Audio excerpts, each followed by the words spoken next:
All right, it's time. It's time to get crazy. What up, everybody? Wanya, what's up, man? How's it going? Did I miss you finishing up? Is this a raid or you just popping in to say hi?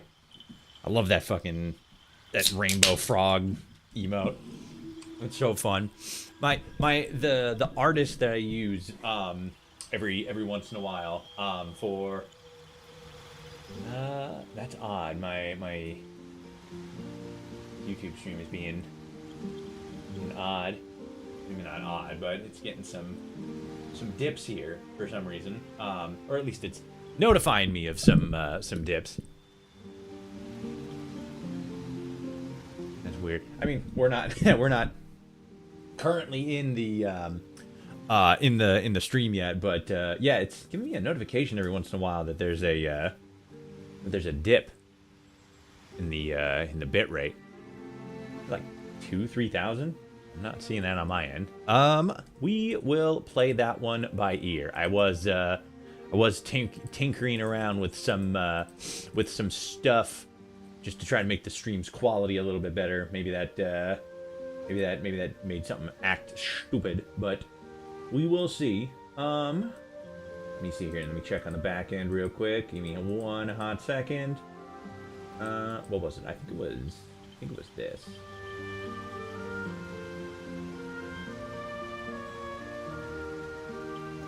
I mean, it was that, but that seems as if it would actually be helping, if nothing else. Let me check on Twitch real quick, just to make sure that it's not like the stream KB isn't dipping and it's causing the stream to like open and close constantly. Nope. Seems like that's pretty solid. Good. Okay. I think we're good. I will look into that later, though. That is just a little bit concerning, but it seems as if the stream's quality is remaining consistent, at least somewhat. Let's see here. Let's get everything opened up. There's me. Perfect. Let's get to there. Oh yeah, I forgot about that. I need to just start turning preview mode on because I think it'll actually do that. All right, so swap. There we are. What up, everybody? How's it going? How's everybody doing? Everybody having a good day? What up, TikTok land? What up, Twitch land? What up, YouTube land? YouTube land. I guess I should turn off the starting screen on YouTube or on TikTok. There we go. I need to find a font because there is a what is it? The image that I have as my my starting soon screen. It was part of like a bundle series that I think Bethesda actually put out as a as like promotional stuff. Like, you know, if you're like streaming some event they were doing, I want to say it was the Fallout day, the last Fallout day, but I can't remember off the top of my head. But they put out a thing like, hey, streamers, here's a bunch of just like, you know, free asset stuff. Actually, you know what it was? It was I'm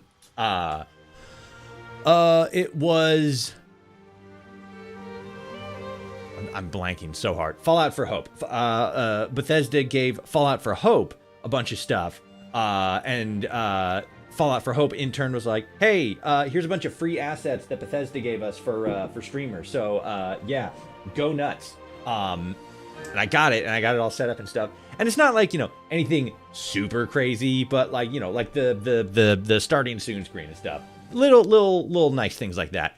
What I found out though is that those images can be opened up in at least Affinity Photo Pro, probably like other photo editing software, but they can be opened up and they can be edited. So like if I switch back to the starting soon screen here, I can show you guys there. All right, so we got the starting soon screen here, right? The fucking the Vault Boy here, Vault Boy specifically, not the gear behind him, but Vault Boy specifically can be removed from this image, and then he can be replaced with something else. So I've been for a while, because like I could do that like right now, and I could have it so the starting screen is like me, which at some point I most likely will do. But I also found out that the font there, the starting soon font, is also editable, but the font that it has specifically isn't one that's on my computer apparently. So I need to figure out what font this is, and then install it on my computer so that I can then edit that and then like, you know, make my own stuff with this format, which is really, really cool for Bethesda to just kind of like put that out there for streamers. That's pretty dope. But yeah, I'm just puttering on at this point now. How's everybody doing? Everybody having a good weekend? Everybody having a good day? Anybody get up to anything crazy? Anybody get into anything bonkers? I'm trying to think of what I've done. I guess I haven't really done a lot. Like you know, today. I've done usually Sundays are like, you know, morning shopping day, so I go out, get groceries for the week, stuff like that, and then, you know, just prep for stream. But yeah, it's a good day. You know, the weekends are a good time to just kind of chill, just kind of relax. You know, it's a good day. It's a nice day. Let me do.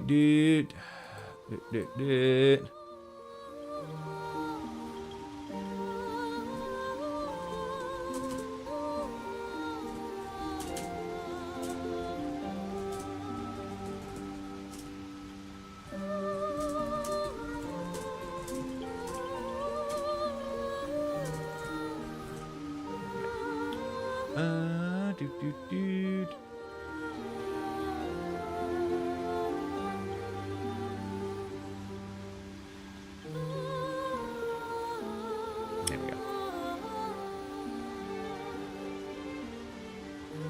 Okay. That looks good. That looks good on that side. Let's do that. All right. So, what did we do yesterday? So, we didn't get quite as much done yesterday as I originally wanted to, as far as a new playthrough goes. We pretty much decided what our build was gonna be. I'm just on this screen just for, you know, the nice starting music and whatnot.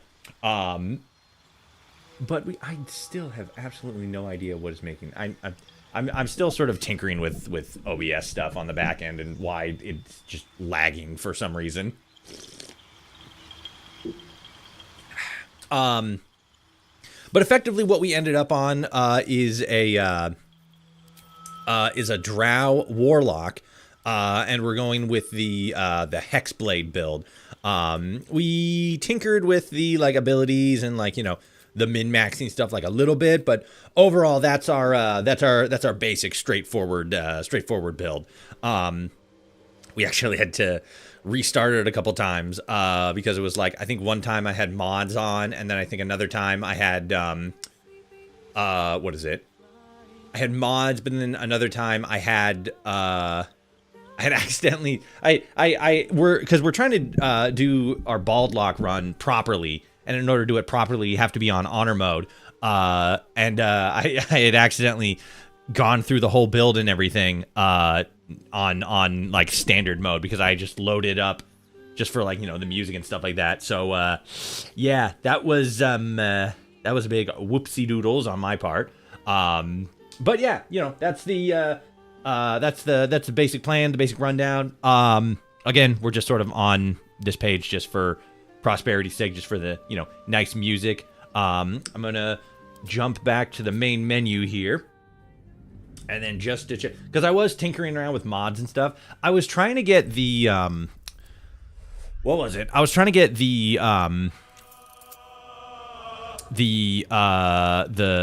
third person view mod thing working.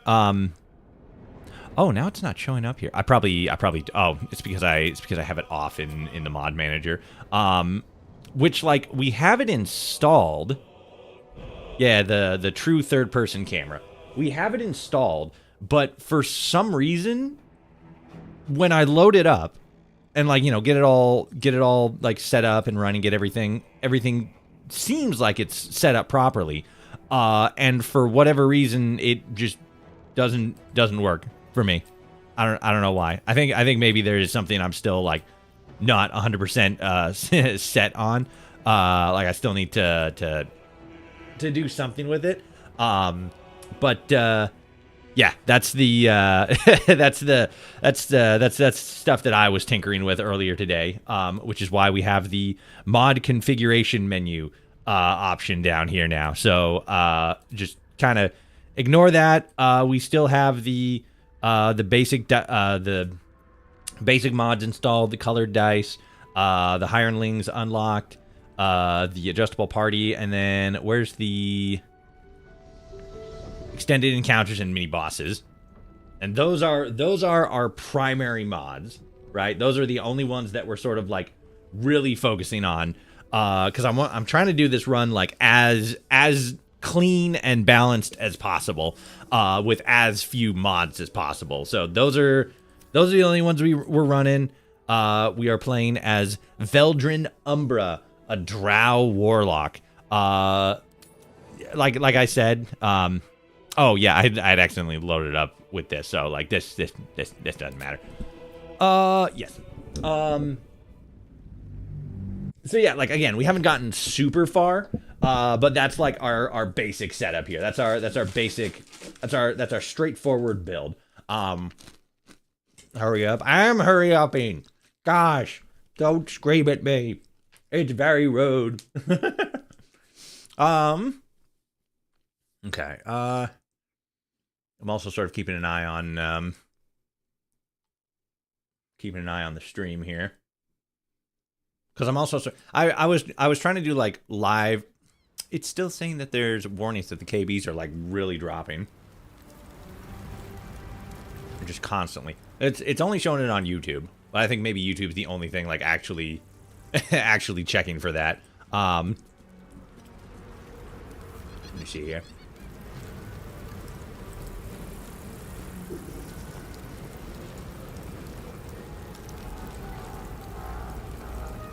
Okay, yeah, that's really choppy on YouTube's end.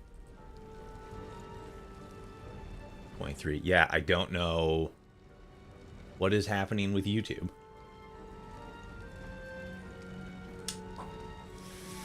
Let me see here. Okay, what would have changed? Because I changed the base canvas, but that shouldn't be affecting it in, like, any sort of significant way. Base canvas, output scale, that's all the same. Ranger, did you hear what we're running for this challenge? Bet you didn't, because you're ridiculous. Maybe if I set the post-processing back to normal.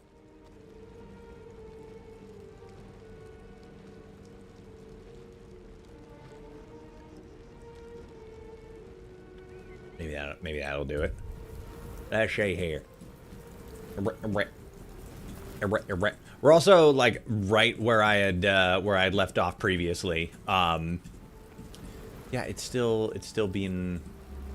So it's being choppy on my end, but I don't know if that's just, like, because it's a processing thing on my end, or if it's an actual thing on YouTube's end. Is anybody on YouTube experiencing a laggy or intermittently choppy stream?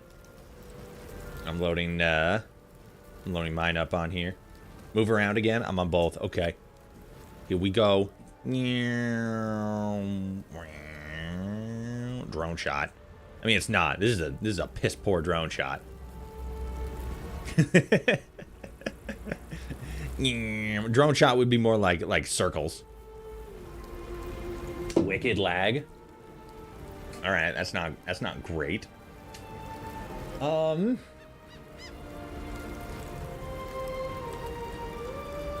Is it lagging on Twitch or just YouTube?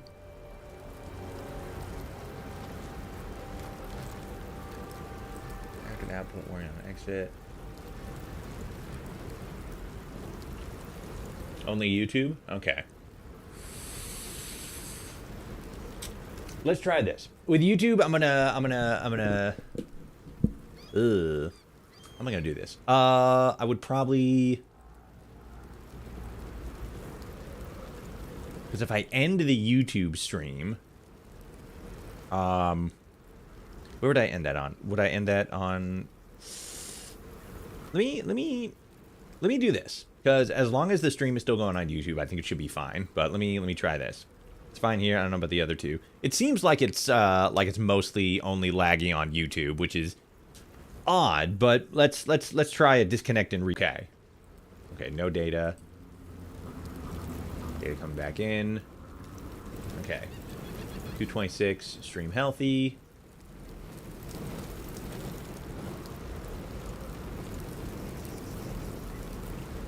All right, how's that look? It looks a little better on my end here. Looks better now? Okay. Good. That was, yeah, that's very weird, because, like, so on the on OBS's end, yeah, not seeing any lag. Okay, good. Yeah. On OBS's end, I'm experiencing this very strange phenomenon where, for some reason, whenever I'm like in game, like, you can notice it with my PNG. My PNG starts to get a lot less. The PNG specifically starts to get a lot more laggy, and for whatever reason, whenever I'm in game, just OBS starts like really chunking. You know, it doesn't have a smooth, accurate, or it doesn't have a smooth representation of like the audio lines or my PNG tuber. But then I click out of the game and into OBS, and as you can see now, way smoother on the PNG. But it's weird because the game itself isn't slowing down. It's just those two specific bits of software, and it's not like my system is like, you know, running hot or anything. It is running a little bit warmer because I'm running, you know, OBS and Baldur's Gate 3, but it's like nothing to like an extreme worrying condition. It's very odd. Just Baldur's Gate 3? No, it doesn't. It's been doing it with any game that I've streamed recently. Fallout 76, Baldur's Gate 3.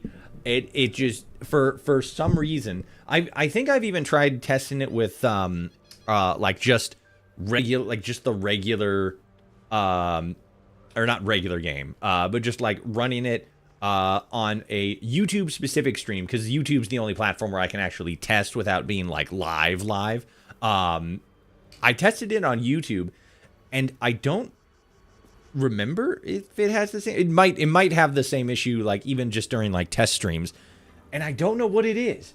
It's very weird, and I haven't found anything that sort of like tells me like what the problem is, or like is able to help me figure it out.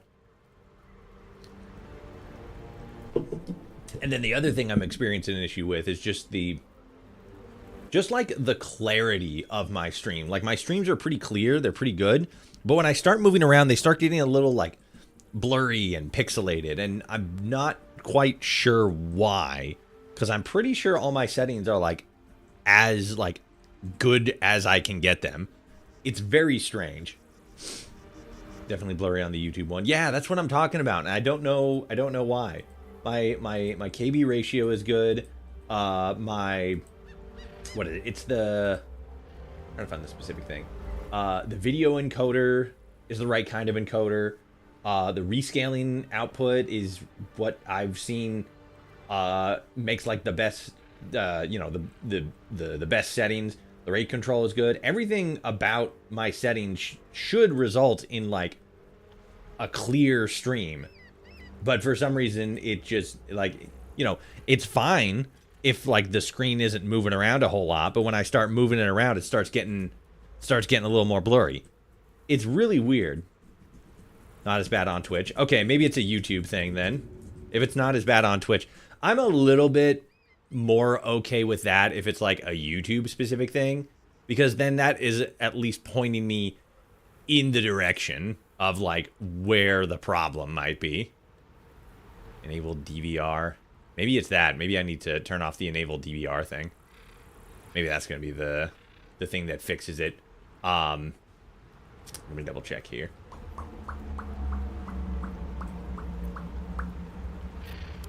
Don't throw anything. I don't want you to throw anything. I never want you to throw anything. God, you're such a disappointment. Oh no, yeah, it's way better on Twitch. Okay, so it is just a maybe not primarily, but it seems like it's a YouTube thing. I'll have to. The only thing I can think of is the enabled DVR thing. That's weird. I don't know.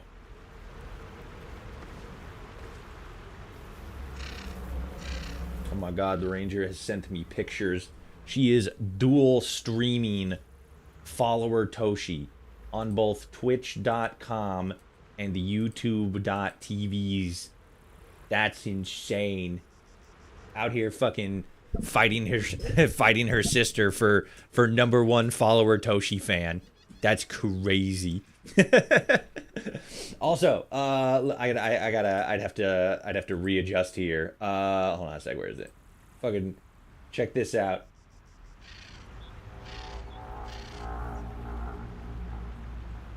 Look at Astarian's character picture down here. Look at how fucking sinister he looks. I don't know what it is. Something that like it's some. I've run into this before. It's some sort of like error that affects the you know, the character profile picture here thing. And for some reason, he's so dark I can't even see him. Exactly. Like I'd have to like. It's funny. Literally, like on my screen, the only thing I can see is like pretty much like. It's like he's like in the. It's almost like a horror movie kind of thing, right? He's like in the darkness, and the only thing you can really see besides like, you know, his vague, like his hair is here, his face is here. You kind of see the collar of his outfit here, and then his two tiny itty bitty pinprick eyes in the darkness. It's like the further down you go, the more shadow consumes. I know, right? You got me up here. You got Shadowheart in here, who's a little bit more, who's a little bit more like, you know, low lighting, face illuminated background. Gale, for some reason, is just completely immune to it. But then it goes back to it with Lae'zel, and then Astarian is just like fucking canon vampire. Like, look at that. That's horrifying. Okay, let me fix my screens here on the TikToks, the TikToks.coms. I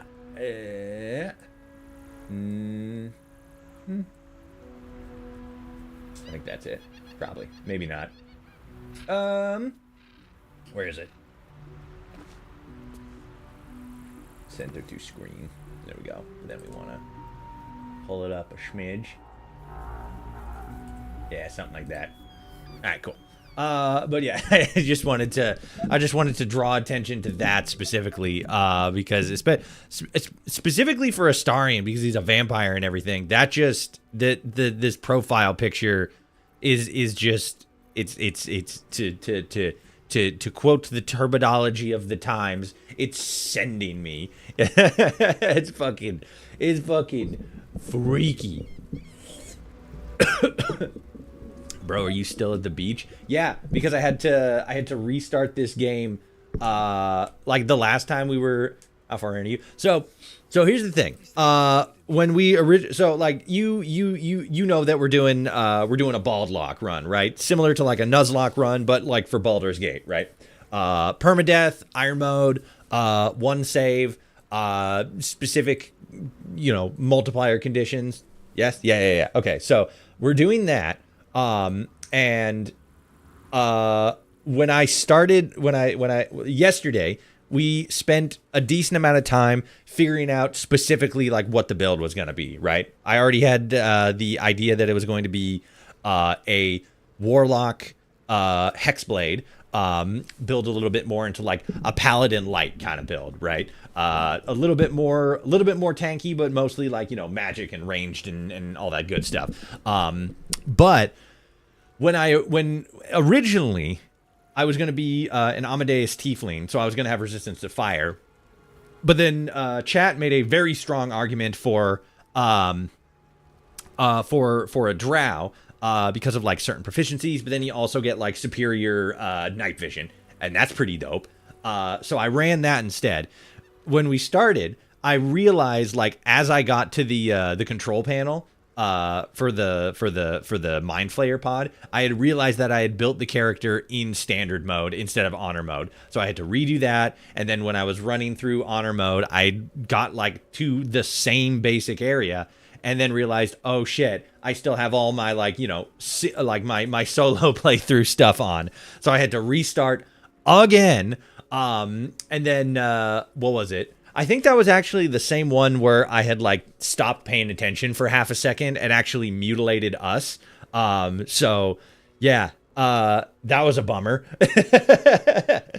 but we had to restart anyway. So, you know, that timeline isn't canon.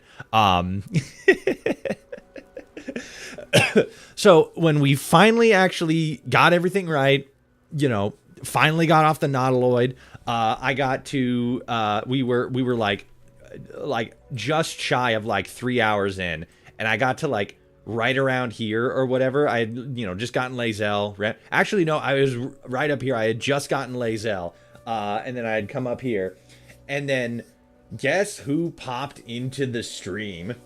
You probably already know. For anybody who was here last night, you know exactly what happened. But Ranger, since you weren't here, if you looked in the general chat at all, like, you know, this morning or last night, you probably, you know, saw a whole big conversation. I'm pretty sure you remember him, but the Fallout, technically he would be classified as like a modder because he technically made a mod. He a modder by the name of All Out Monty came into the stream pretending to be somebody else, and was basically all like, hey, the modder All Out Monty is coming back to YouTube. Do you want to bring him onto the Atom Cast podcast? 4 words there. And I know it's him because I'm very familiar with a lot of his activity. So he comes in and I just kind of like, no, Monty, I'm not going to bring you onto the podcast. You had your chance like over a year ago. And you just kind of like let it go by, and then did a whole bunch of like really fucked up and just incredibly stupid shit. So no. And then, you know, I'm puttering along, still playing the game, getting to like right about here. And then I spent like the last hour of the stream, cause he was still in the stream, like fucking talking a whole bunch of nonsense and stuff. I spent like the last hour of the stream just berating him and, you know, going off on like retelling the whole fucking messy series of events. And then by the end of it, it was like about time to wrap up the stream anyway. And I was fucking exhausted and just fucking like, ugh. I gotta fucking like, ugh. And then I'm just all like, you know what? Thanks for watching. Bye. But that's why we didn't get as far as we probably could have. I remember far too much, unfortunately. Yeah. You and me both. You and me both. Ah, boy. But yeah, that's why we're not farther in the playthrough. Whoops, didn't want to do that. Delete. Don't want to delete. What the hell? Sure. Okay. But yeah, as far as the playthrough, we are a Hexblade Warlock, and our name is Veldrin Umbra. Very cool. and we're gonna go fight this bear over here. I don't see him, but I know he's over here. There he is. Feral bear. I'm gonna hit him with the fucking Eldritch Blast. Biden Blast, go! Bam! Oh, I can fucking... Oh, you healed. That's cheating. You can't heal. Ah, he heals. Oh, quick, enter combat. Oh, yeah, didn't get a chance to heal now, did you, stupid? You dumb bear. Oof.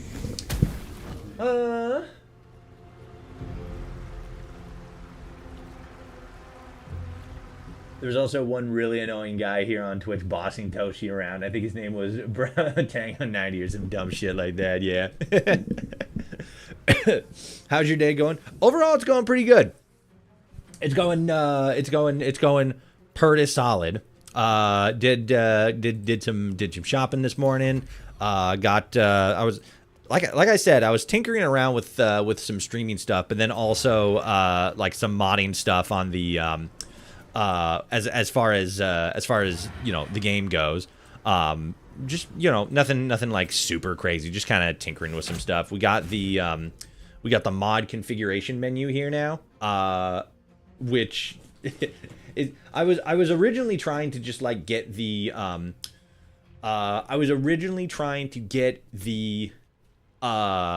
third person camera mod working. I wasn't able to figure it out though. I have the mod configuration menu on. For some reason I can't do it here. Maybe I turned it off.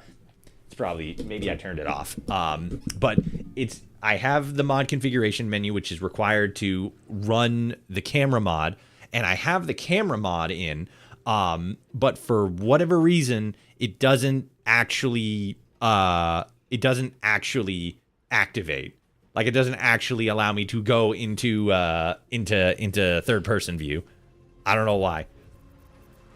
And I just don't have enough. I didn't have enough time to fully tinker with it. And I'm also, like, you know, not super invested in trying to get it to work, but, like, you know, it'd be cool, but, like, you know, if it works, it works. It doesn't, it doesn't. That's just kind of the reality of it.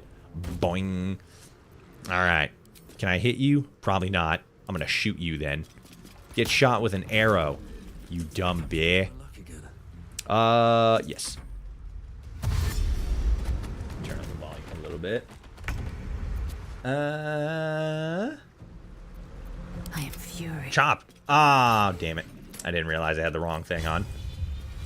She was still on ranged. I didn't want her to be on ranged. I wanted her to be on the chop you in half attack. Boom. Okay, Shadowheart. Sure. Where's it? Boof. Got him. Alright. I don't think he has anything in him. Oh, he's got honeycomb. I was catastrophically incorrect. There we go. Lae'zel. And then Lae'zel will move this. Well, we must perceive it first with our perception eyeballs. Let's read. Good. And good. Oops. Yeah. We don't need the books and everything. We just have it. Best be on my way.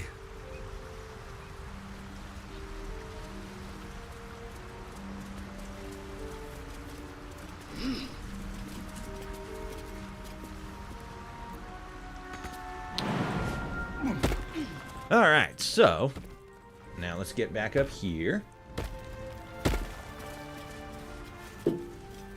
Good. All right. Oh, shit, that's right.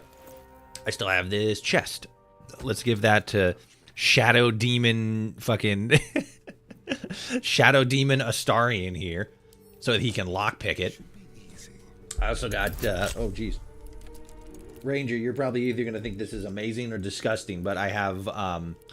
I have s'mores flavored kettle corn or yeah, kettle corn popcorn. It's just regular kettle corn. But it is. Hold on. Okay, so I think it is still just like the regular like kettle corn, but then some pieces have chocolate on them and or marshmallow bits, and then there's also like little chunkulets of graham cracker in there as well. So it's like, it's not like a flavoring or anything. It's just kind of, they just fucking mixed some shit in a bag and then like made it work. I think Cabot says something like that. Maybe. It's pretty good. And I say that as somebody who's not a big fan of kettle corn.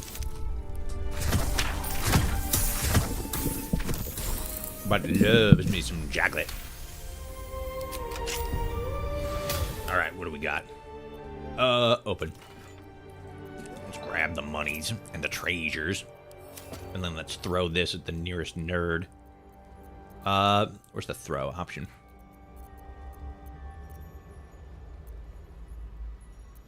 And I'll just send it to Lazelle. She can just hold on to it. Blip, blah, blip, blah, blip. What's everybody running on Baldur's Gate 3 right now? I heard that, or not heard, but we got a, I've had a couple people in chat, like over the time we've been playing, to say like, oh yeah, I just got back into this, or like I'm currently playing this like right now, and stuff like that. So yeah, what's people got going on? What are we running? What are we running, chat? I'm running over here. I'm running into the river so I can drown in my sorrows. My sorrows. Is that active? Yeah, it is active. Okay. I just have to double check my stuff. I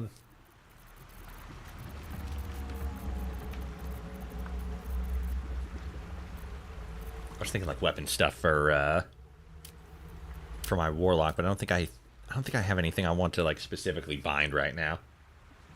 The biggest weapon that I have right now is the one that Lazelle's carrying, the Everburn blade. But I can already use the I'm mostly like weapon wise, right? I'm mostly looking at weapons that I am not proficient in to like fully take proper advantage of the hexed weapons. Which, let's see, martial weapons.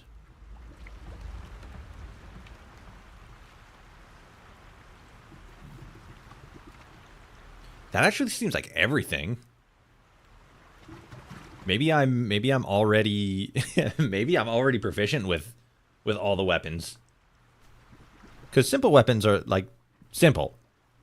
Dagger, clubs, hands, axe, spears, shit like that. And then martial weapons are like the bigger thing. So battle axe, flail, glaives, great axes, great swords, halberds, hand crossbows, heavy crossbows, longbow, longsword, mace, mauls, morning stars, pikes, rapiers, scimitars, short swords, tridents, warhammers, and war picks. I think that's all of the like heavier stuff.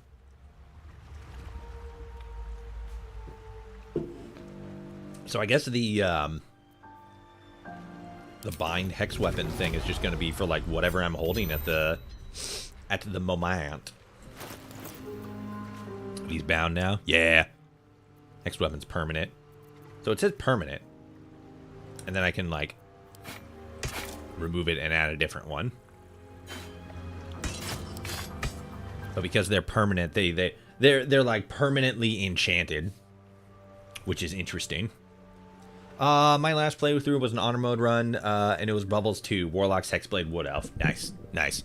I've one of the mods that I'm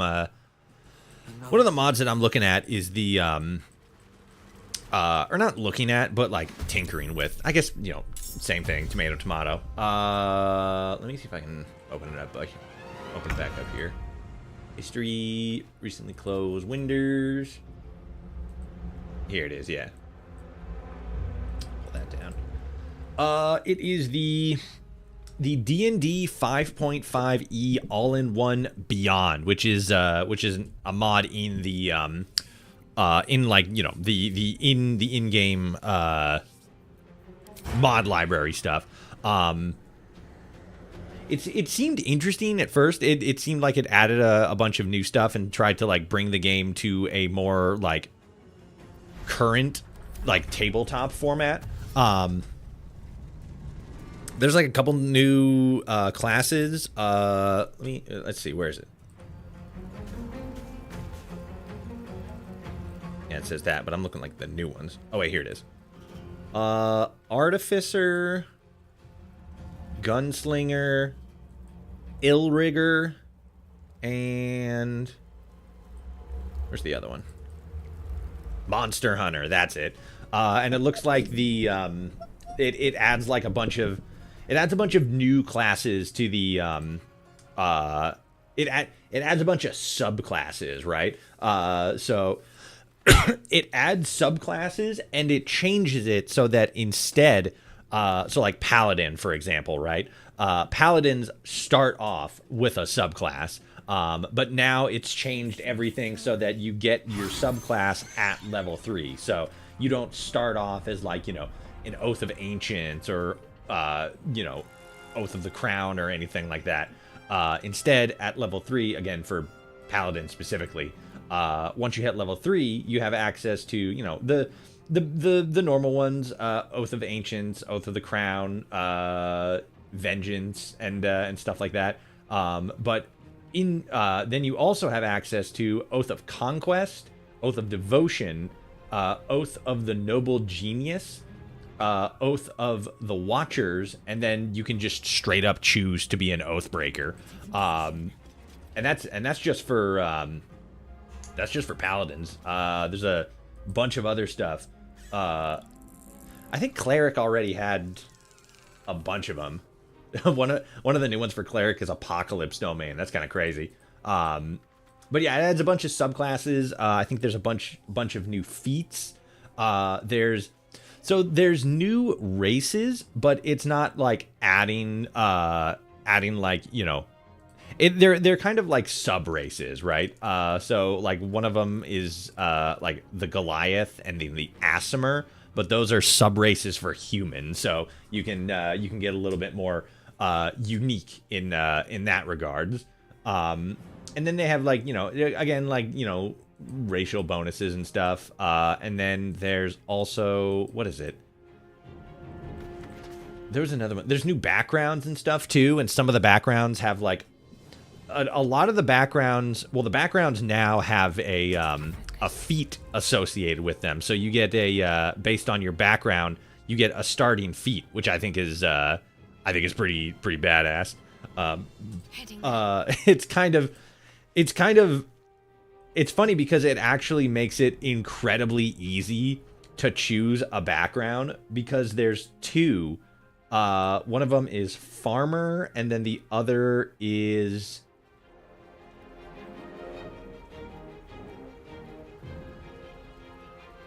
I'm looking at the thing here real quick. I'm not sure what the other one is.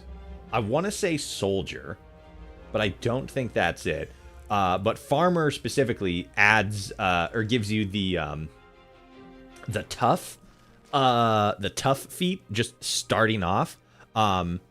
Actually, no, it's different because it said it was a feat, but then it also maybe I misread it, but it looked like Farmer and then like one other one had a baseline feat attached to them, but then also had not Guiding Ball, Sacred Flame. Boom! Missed. Oh, we're crashing. Oh, never mind. We're good. Oh no! Red alert. The other one, it seems like they added a feat, but then also an extra ability on top where like you gain more, you gain like additional health per level. But looking at this page, I think that might have just been what tough was. Fuck, I gotta remember to use my offhand attack. I need to get close enough to use offhand, and then use Eldritch Blast to fucking bounce him back. That's what I need to do. That was something I disliked the new 5.5 edition MD&D because it doesn't make sense for classes like Sorcerer, Clerics, or Warlock. Are you talking about the the delayed subclass situation. Knight to king 5.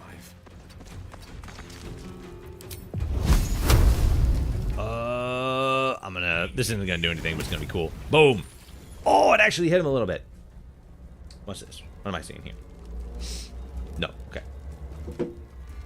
Yeah. Yeah, it does, especially as like a paladin main myself, it is a little odd starting off your adventure as a paladin and you don't already have like an assigned oath, you know? That seems a little odd. But then like I guess it's a little it's a little bit more balanced, because that was one thing that always was sort of strange to me with Baldur's Gate 3. Like, why are there some classes that you can pick the subclass at the beginning of the game, but then others you don't get until later on in the game? Why is that the case?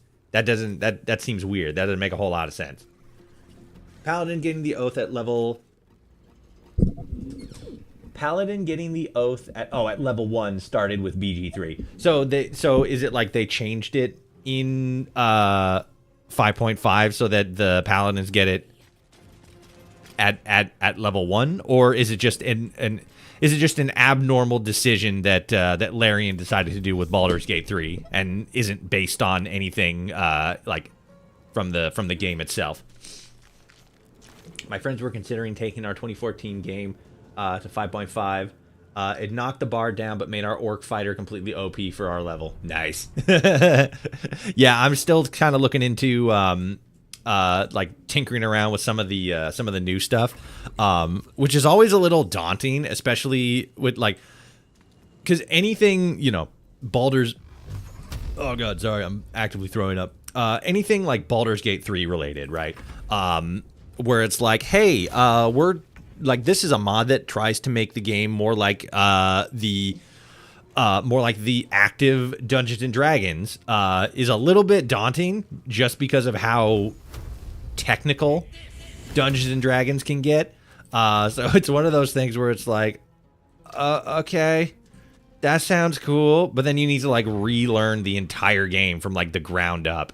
It's crazy. So like, there's one of the things that it does with the with like the regular movements and stuff is it gets rid of, I can't remember if it gets rid of, but it adds like new like actions that you can do, right? Like you just have like default the ability to just physically hit somebody with your fist as just like a raw attack, whether or not you're holding a weapon or not. You have the ability to I forget what it is, but it's basically like spend a turn to just like prepare yourself to be hit, so that you have a higher likelihood of not getting hit.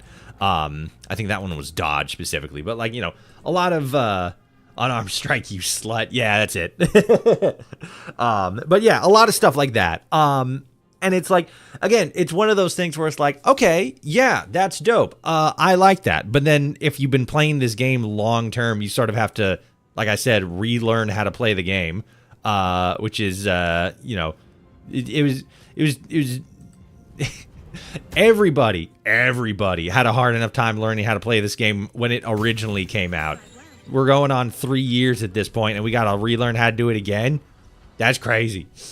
But it seems pretty dope. There's another mod that I'm also trying to run that it adds like a couple of new weapons, but changes how some of the like other in-game stuff works. I'd have to pull up the thing to I think it's the like Mistress Mysteries mod or something like that. It's definitely not that. Let me actually double check, because I want to get it right. God damn it. Okay, here we go.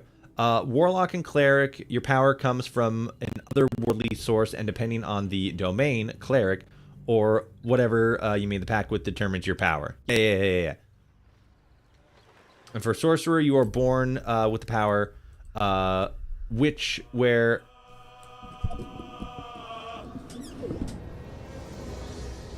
For Sorcerer, you are born with the power, where I get... Yeah, I get the joke that at level 3 is where you get your 23andMe. Yeah, that makes sense. you're just kind of going around as just a regular sorcerer, and then you get to level 3, and you're just like, you know what? I'm kind of curious to see where my great grandfather came from.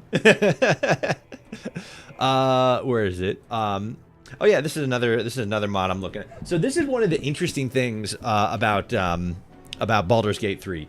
Originally, so this mod adds a character selection where you can choose a deity to worship. The interesting thing is the game by default, when they were developing this game, that was originally going to be just like a vanilla thing. There was even dialogue that was written out for the game, like specific dialogue options that would pop up based on who your patron or like who your chosen deity is. And then like last minute they decided like, we're gonna get rid of that. Let's cut that. The thing is though, they didn't cut it from the game. It like all of the data and the text and whatnot is still in the game, and you can only activate it by dipping into one of the cleric classes. I don't remember which one. But I think which class or like which subclass you choose for the cleric determines what patron deity you have access to. So this literally just raises that back up without having to default to whatever, without having to dip into cleric, which would actually kind of make for a cool mod to have installed. But no. Yeah, I think this was it. It was ancient. Was it the ancient mage pack? I think it was. No, this was something else. Dawnstar Grimoire, not that.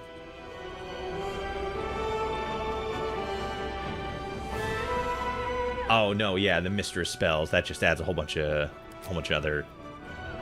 new magics and stuff, like the Green Flame Blade and the Booming Blade and Steel Wind Strike, which holy fuck, that goes insano style. Maybe it was that other one. The Ancient Mage Pack. This just seemed like an adjective. Maybe it was that. But like, was it this? Maybe it was this. New critical. Let's go.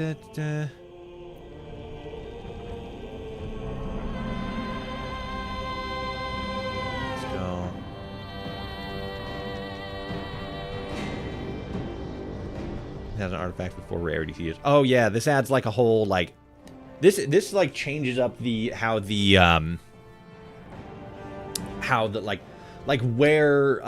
where magical items drop. There's opportunities for them to drop a lot more often, but it's usually not like, oh, like you can get like the ring of color spray or whatever. You can get that in the harpy's nest and stuff like that. Instead it'll be like, something else.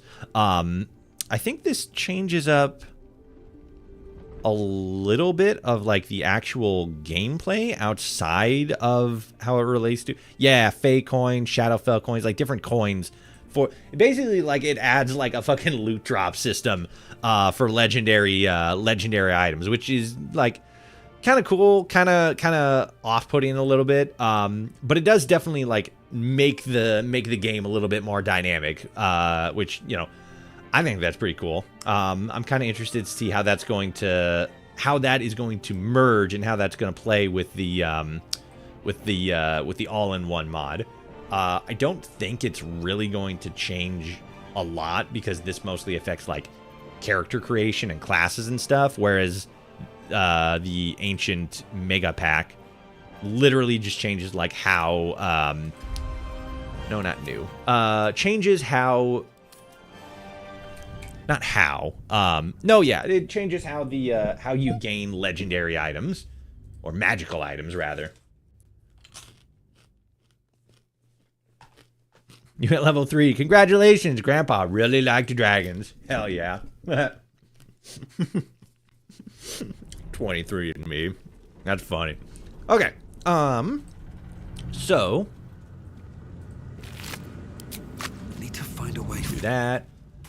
And then we go up here.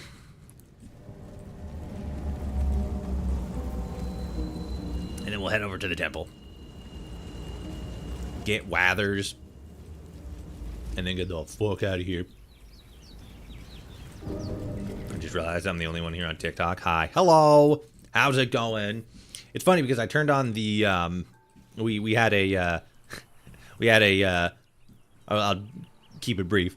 We had a situation on stream last night, and I turned on my end, I turned on the notification thing that shows like when people come in and when they leave.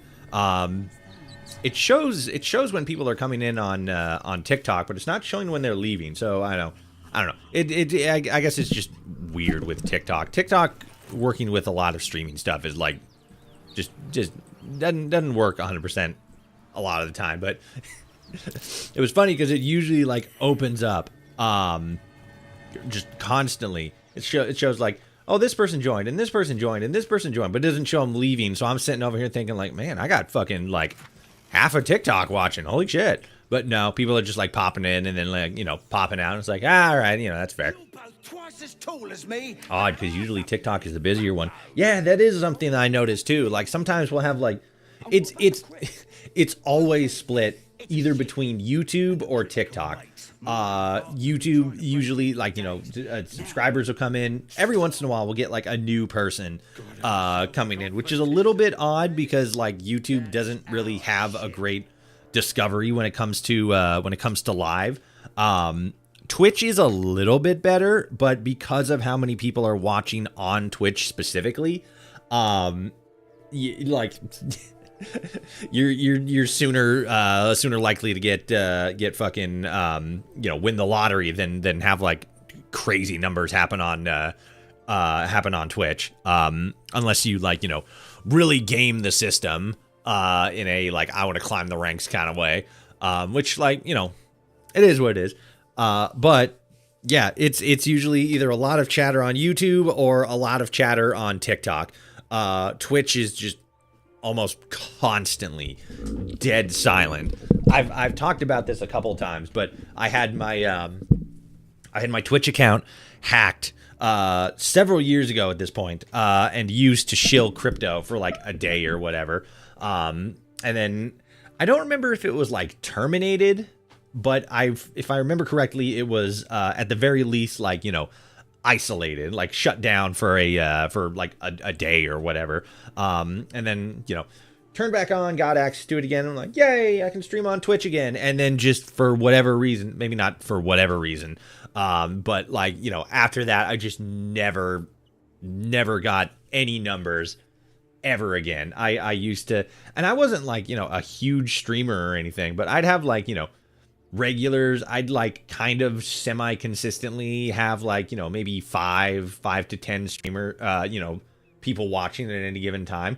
It was, you know, it was good. I wasn't like, you know, a huge streamer or anything, but I was doing okay numbers. And then, you know, that happened and it's like just consistently been like zero effectively. I'll have like 1 or 2 people watching at any given time on Twitch. And it's just like the discovery there has just been shot to hell for so long. But it's like, you know, all right, it is what it is. It'll either, you know, pick up eventually, or I'll just keep doing what I'm doing. And I know what I do. All right. Ships full of poisonous vapors, probably demonic. Get out of here. Poisonous? What? Yeah, vapors. That thing could be carrying a plague for all we know. That's crazy. We're leaving. Come on, move it. Gale likes that I lied to them. Gale is turning to the dark side. All right. But yeah, with Twitch specifically, it's odd. Sometimes it's busy, sometimes it's not. You know, it is what it is. With streaming, it's, I mean, I don't know. I've always not found streaming to be difficult. It's easy to stream, but like, unless you are a really sort of like over the top bombastic, maybe not bombastic, but like you're an over the top, like you have a very energetic and not exasperative, but expressive personality, right? Those kinds of people thrive on YouTube. Not YouTube specifically, but you know, on live streams. I'm not quite that, but I feel as if I'm a great conversationalist. But unfortunately, live streams usually aren't attuned to that sort of commentary specifically. So for live streaming, it's either a case of you are energetic and you gain followers that way, or you just do like a bunch of collaborations. Like one of the better strats for anybody who's trying to become a streamer is just to collab constantly, or get like really good at doing like art and stuff. Either like art specifically in terms of like, hey, I doodle for like, content creators or whatever, or like, rigging and animation. There's a and just playing like the shorts game as far as like, promotion and getting yourself out there is definitely like the way to go. There's a TikToker by the name of Moo Clover, who has effectively done just that. She uploads fun videos, and she originally got into well, at least her current iteration of streaming, specifically because she would just like, hop on a stream and just like doodle and rig her character and her VTuber avatar. And it was pretty cool. It was a cool way to see people or to see her specifically come up. Is this your honor run still? Yep. We had a we had to restart the honor mode run yesterday like 2 or 3 times. The first time I realized that I wasn't actually on honor mode. The second time I realized that I hadn't turned off the mods that I use for my personal playthrough. And then I can't remember what the other restart was, but yeah. Yesterday was a thing and a half. Performance.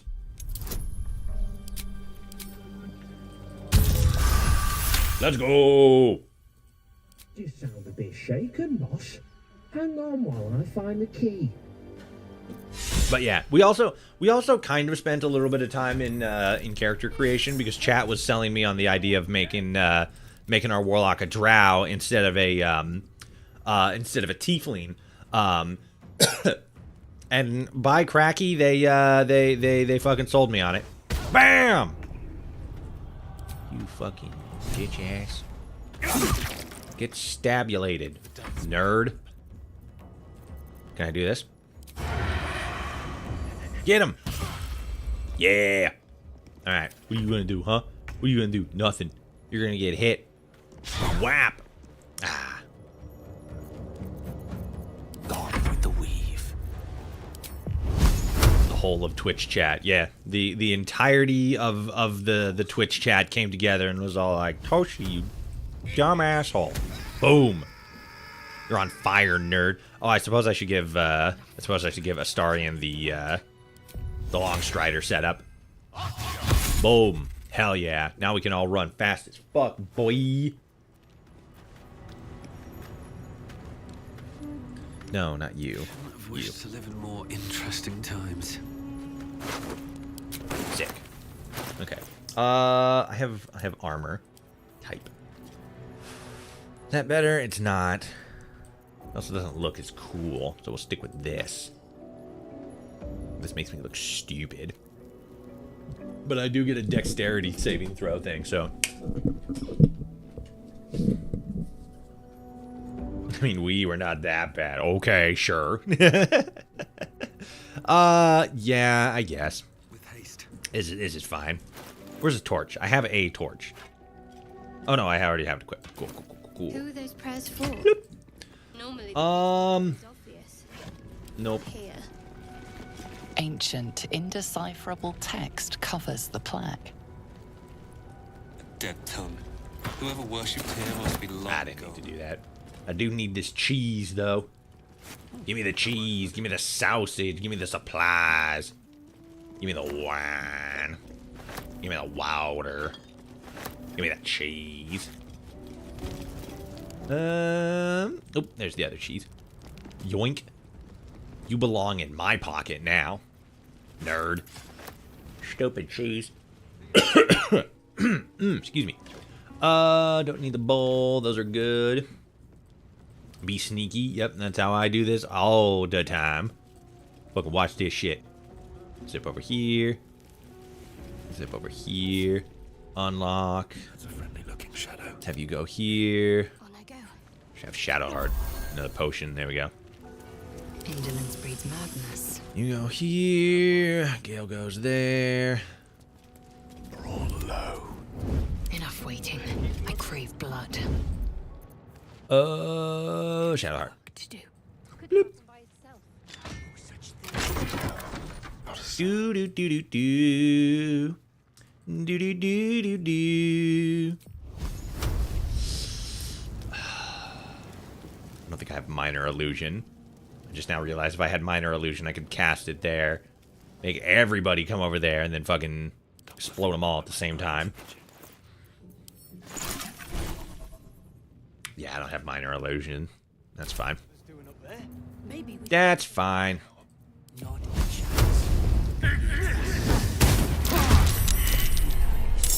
Bitch. Bitch. Bitch. Oh. Alright. Bloop. Close it up. And get out of here. Okay. A better position. Now. There we go. Sick. And now they burn. They burn. They be burning, chap. They be burning. Oh, you using mage armor. Oh, aren't you big and strong?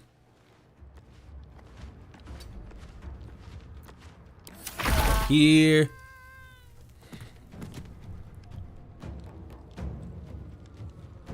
And then we'll just let them figure out whatever it is they're trying to figure out here.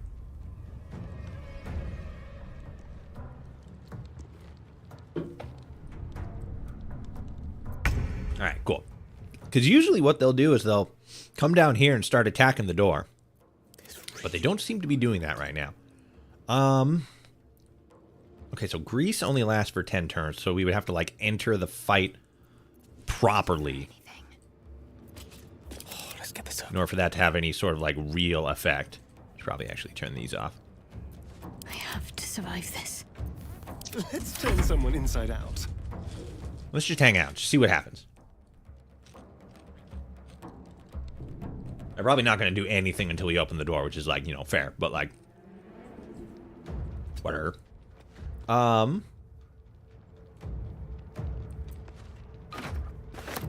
Sick. All right. Yeah. Let's open the door. There's blood in the air. What are you gonna do, you dumb freaks? You gonna freak out? You gonna cry? You gonna freak out and cry? Good old standoff. I know, right? Beach dying, though.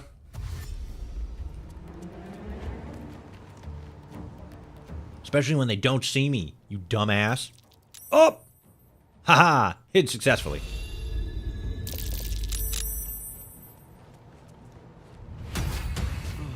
Huh. Interesting. But also a huge bummer because now they're all at full health again. I only killed one person. Ooh, that's not great. That's no bueno. The element of surprise. All right. Let's see. How do I want to respond to this?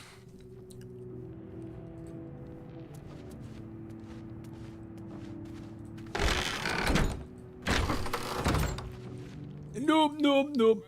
Skulking about. Show yourself.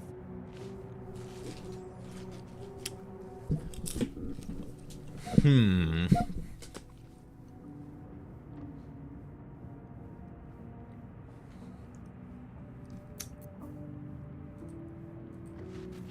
would probably be like... What will this take?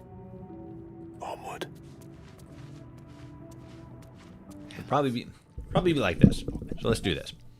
We're gonna have Gale do Grease, and then we're gonna have Astarion do Firebolt.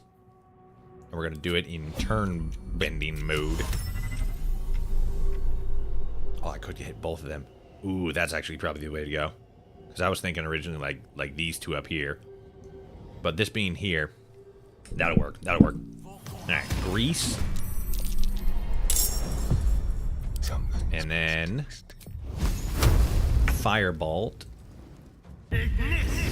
Boom. Oh, it didn't hit either of them. You cucks. Alright, let's do this. Kabing bang, boom boom blam. Get shot, dork. Fuck. Alright. And Astarion's in the doorway, so he's gonna have a rough time here in a hot second. Buddy. Okay. Let's move Gale over here. Sorry, Astarion. Don't die. Oh, fantastic. He didn't even get hit. Then, let's move you over here. Not... whatever. Oh, I suppose I should have done this.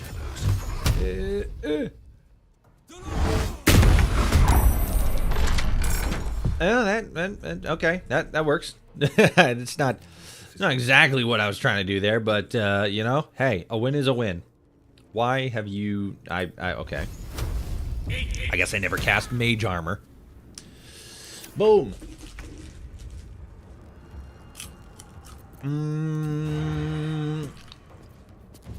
Fireball. Boom. Now we're talking. I do, in fact, be liking that long hair, thick bone. Okay. Let's just see what they do this turn. They gonna do nothing? Okay, so you're dashing. You're getting a little closer. Just hang out again. Swords meet sorcery. You gonna try to get closer? Okay. Mage shield.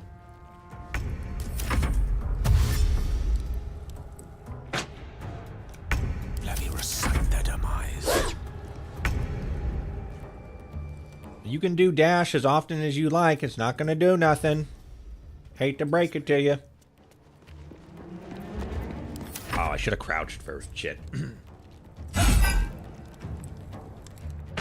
I guess the nice thing with human is that you can give Gale light armor and a shield. Yeah.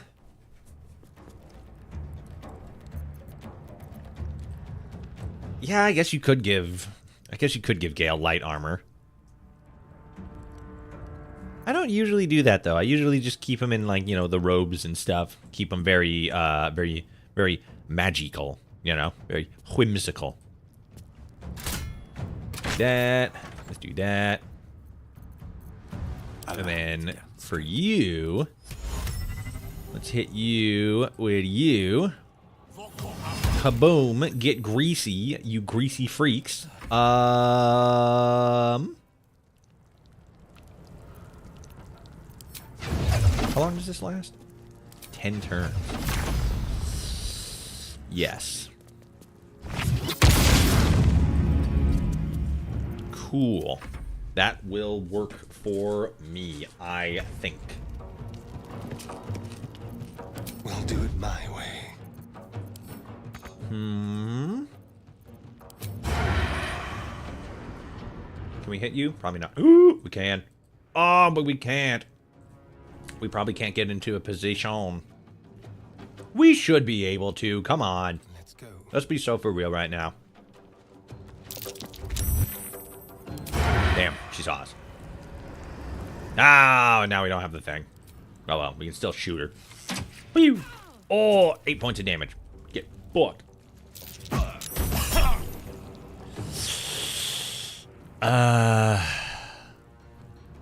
Yeah, just because he's kind of strong. Poof. How do you still have 23 points of 23 points of health? What the fuck? If I remember correctly, put that someone else once they die. Yeah. No, yeah, that is Hunter's Mark. Oh, I gotta take a short rest for that. Ah, well, this will work. Let's see. Curse a target. Your damage roll against the target gains a proficiency. Gains a bonus equal to your proficiency bonus. The number you need to roll a critical hit while attacking the target is less than 1. 1 less. Reduced by 1. Cha-chop. And then cha-chop. Lacerate, baby. Let's go. Roll in my favor. Oh, and then Lae'zel is still hidden, so I can go like slice up. You got chopped up, boy. Move to you, and then let's hit you with a fireball. Poof. I'm out of range there. Yeah, that's fine. Ow! Why would you hit Gale with the with the ice knife? That's mean and rude, and you shouldn't do that. You know what? Bow and arrow. Damn. Missed. And it looks like Lae'zel is prone too. You missed. You missed a prone individual. You dumb bitch. Strike.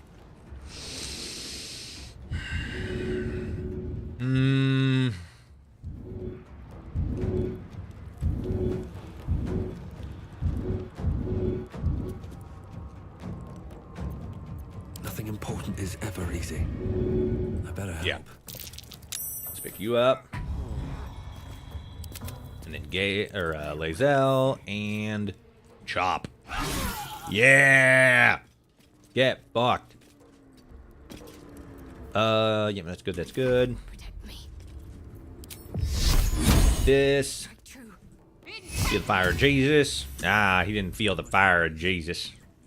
Time to prep. What a rude man. Oh, is this grease? Is it still greasy here? No, that's the floor. Okay. You go over here because we can't heal in combat, so you just need to kind of be on the back end right now. You need to not be where you can get shot. All right. On the way. That's the goal for you. Fireball. Damn it, I best. Why would you do that specifically?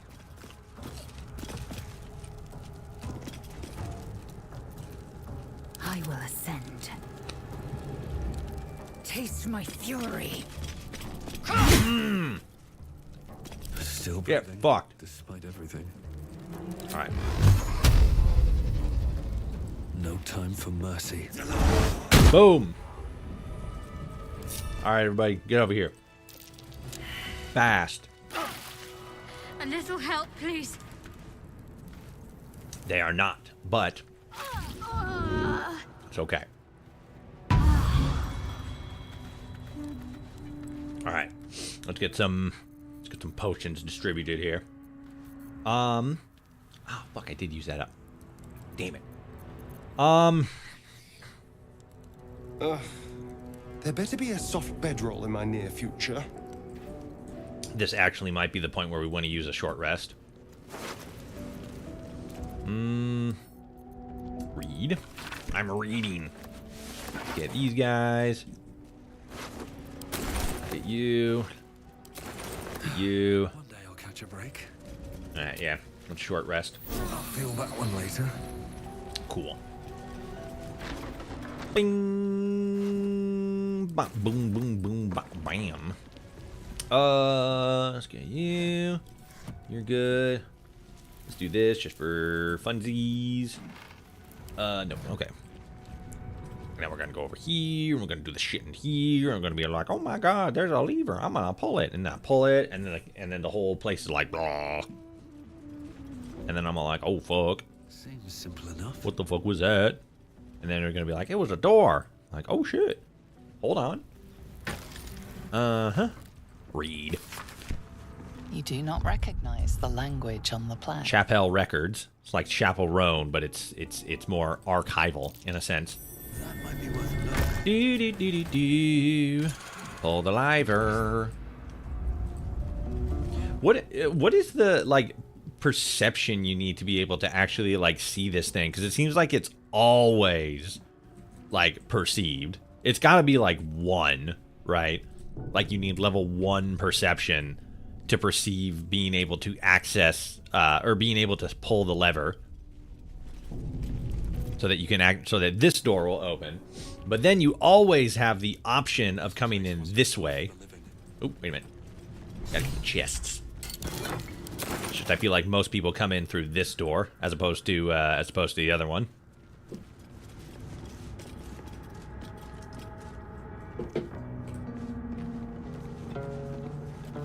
I don't need light because I can see in the dark, but fuck it. Bloop. Alright. What's inside? Let's turn this one on. Let's make it happen. Bloop. Bloop. Blip, blop, blip, blop, blop. Blip, blip, blip, blop, blip, blop. Do, do, do. Alright. Perceive. Perceive things. A trap. There we go. Someone Alright. doesn't like visitors. Go forth, Astarion. Go forth and perceive. A trap. Someone doesn't like visitors. A trap. Someone doesn't like visitors. I'm perceiving, chat. I'm perceiving. Someone I'm perceiving all over the place. Alright, so if I hit that button, that's just going to activate it. So I need to come over here. Ah, idiot. Get over here. Somebody perceive the... There we go. Move with purpose. No, yeah, Astarion. Disarm the bitch. I spotted a trap. Move with purpose. 17. Now we're cooking with ass. Can't give up now. Alright, what do we got? Okay.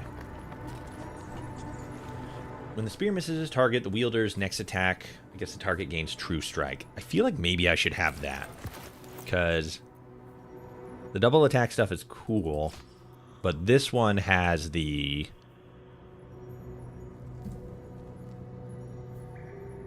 Yeah, this adds True Strike. So it has an advantage on the next attack roll. So it's already, like, better. And then, hold on. If I had this... So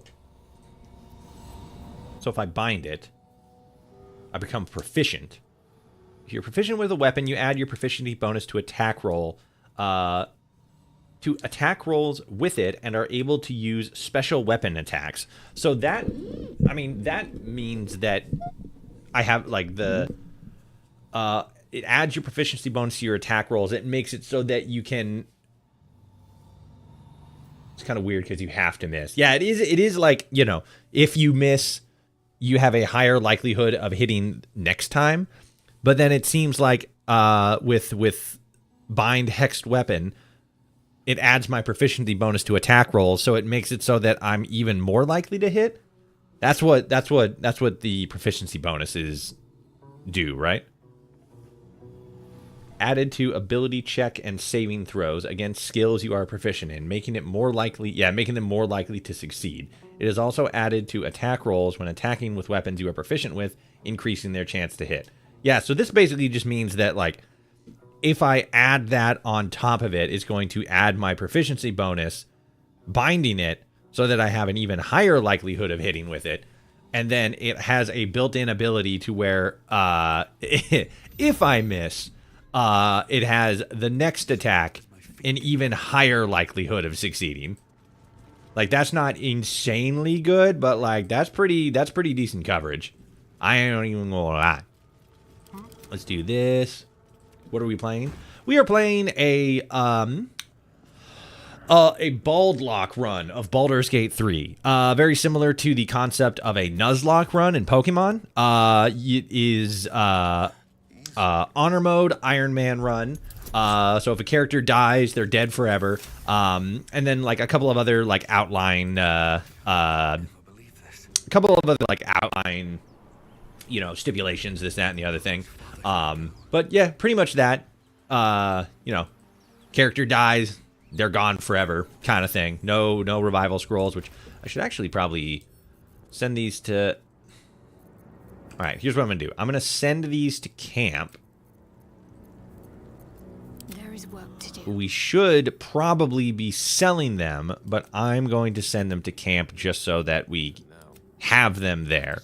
Because there are certain stipulations in which they are usable.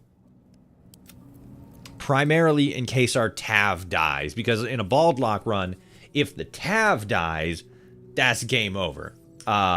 Or you can set it up so that instead of, I mean, you know, like, quote unquote, set it up. You can make it so that if your Tav dies, you can instead, you know, do random number generator and assign a number to all of your companions, and whoever's number comes up, they die in your place. So we would be using the revival scrolls to bring back the Tav if the Tav dies. That's the only stipulation in where we can use those scrolls. Let's put that there. Let's put that there. And then let's give these to Gale real quick. I don't want to do a whole lot of inventory stuff on screen. I just want to get like the basics out of the way. That's good. We don't really need to mess with bows for our Warlock because he's got the Biden Blast. So we're all good there. I will put on the leather gloves though, because the leather gloves make me look cool. I want the leather boots. I don't really want the leather boots. Boots with the fur is cool. I don't know if I like that one specifically. Oh, cursed to put my hands on everything. I kind of want to push the button and just set this whole interior place ablaze. That'd be funny. I'm gonna do it, chat. I'm doing it. Hit the button.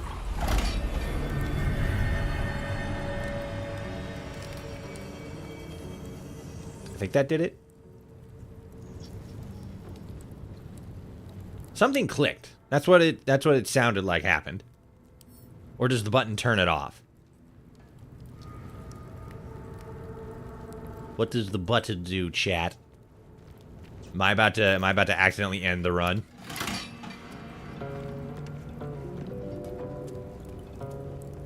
What about the apple bottom jeans? Apple bottom jeans are decent. I ain't gonna lie. Apple bottom jeans are fucking sick as shit. I don't know if I'm a big fan of the boots with the fur. I gotta say. My preference, personally, but you can't deny that the apple bottom jeans go hard. Bottom jeans, boots with the fur. Oh shit, yeah, I forgot there's a soul coin back there. We're gonna have to zip back and get that. Alright, Demon Astarian. Pick lock. Do it.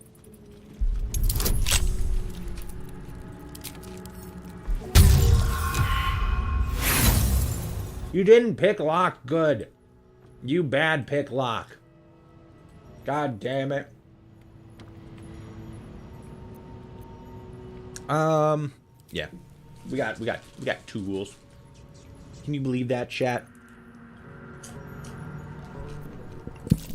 I rolled a 1. I think there are 3 in the temple. I know of 2. Back in the room back there. And then Still breathing. that one there. I don't remember where the third one is. Book. This book is far lighter than it should be with Channel your patron strength into the lock. Bust it open. Crazy style. I got a 20.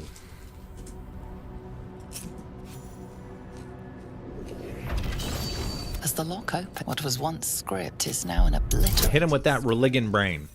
You have The religion brain is quite small. a list. But of what? Yeah, I'll do it. Do 1. Cool. Gods. Entire pantheons have. Huzzah! All right, let's run back and get the. Let's run back and get this real quick. I'm running real fast. I'm Running off my ass.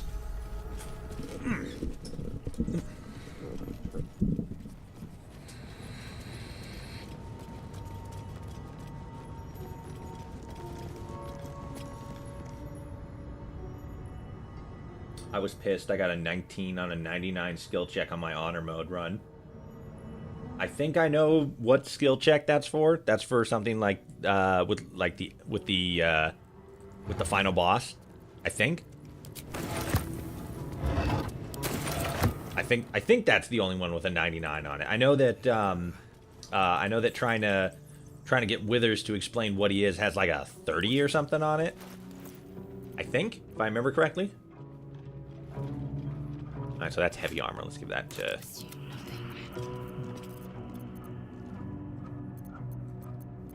Let's get going. Flackets will be done. Where'd it go? Oh, there it is. Nah. Hers is better. That's No time to rest. Okay. Right on my feet. Let's get in a fight with skeletons. No sign of a... That's Jurgle, scribe of the dead. There's a soul coin in the room to the left of the room where you fight the skeletons. You're gonna need to use like north, south, east, west. Because I mean, I guess there's only technically. I guess it probably would be this one. No, yeah, we already got this one. We got. Let me pull up the map here. Yeah, we got the one that's here. You know, now I see the whole left thing. But yeah, that works. Anyway, yeah, we got one. We got the one that's here, and then we got the one that's down here in the spear room. That room. Yeah, we got that one. We got that one, and then we got the one down here. You said there's a third one?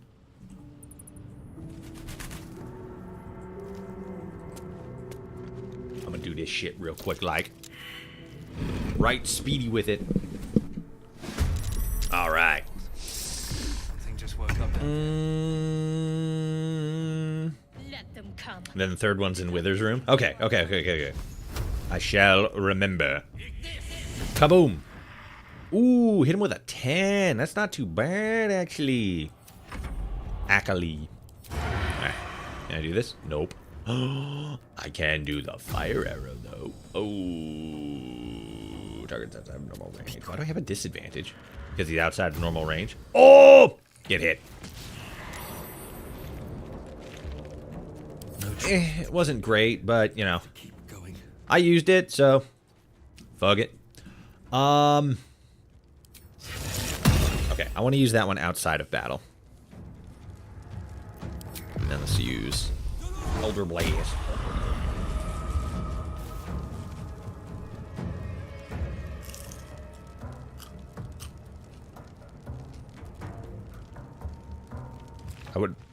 I would have taken the weapons of the melee ones. If we like loot their corpses before and like take their melee weapons, they don't have melee weapons when they spawn. Got to press on. I feel like I tried that once before and it didn't quite do that. But if that is the case, that's a pretty spicy meatball. Pew. Yeah. Well.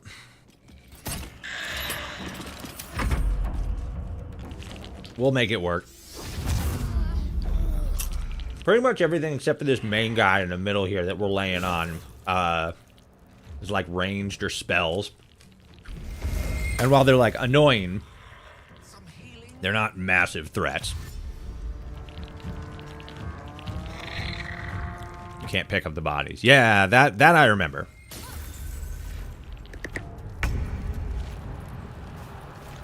Alright, you unimaginable fucks. Let's have you zip over here. Please, Mistra. And... kaboom! Oh! Get hit with a fireball, nerd. On the hunt. Hide. Shall we dance? Climb up here. Ah, fuck you. Let's see, 85. Okay, 1 to 85, 75 now. Okay. Are you still in Cloud? Oh no, you're the one concentrating on it. There we go. Ah, you're still concentrating on it, you fuck. Run up on him. Yeah, what are you gonna do? Huh? What are you gonna do? Huh? What are you gonna do? Huh? What are you gonna do? What are you gonna do? What are you gonna do? Fucking nothing. Go from here. Dickhead. With Okay. haste. Let's have you go over here. Yeah. We'll have you focus on you. BAM! Get Biden blasted, you Focused. fucking stupid individual. On I go. Trying my hardest not to swear on chat anymore. Boom! You got hit. You're gonna get chopped. Ah, I did the thing where I fucked up and forgot to switch back to melee weapon. Ah, I'm such a dongus.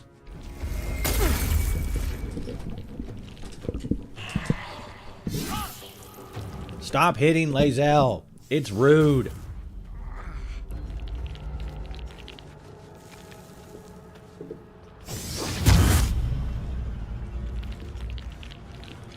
Stop using fog cloud. It's for wieners. Oh no, silence. Oh. Ugh. Step by step. Guess what, bitch? Fireball. Ooh, barracuda. Death's cold grip. Who's your chosen bosom companion, as Withers puts it? Karlach. It's Karlach. 100%. Every single time. Every single time.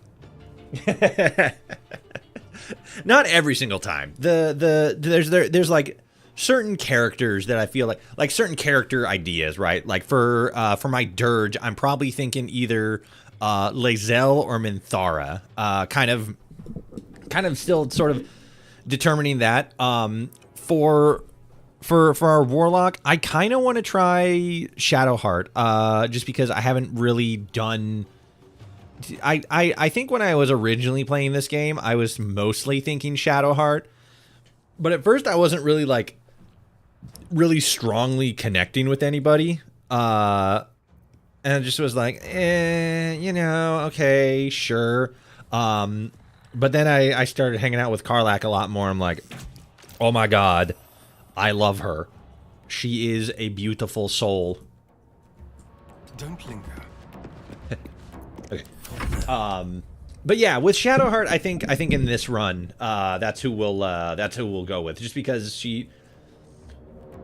I mean, Lae'zel is also a strong option, but I kind of lean more a little bit towards Shadowheart than Lae'zel. But I mean, hey, there's definitely opportunity for that to change for this run specifically, anyway. Let's do this. Jump! And now, bonk him on the head. Yeah.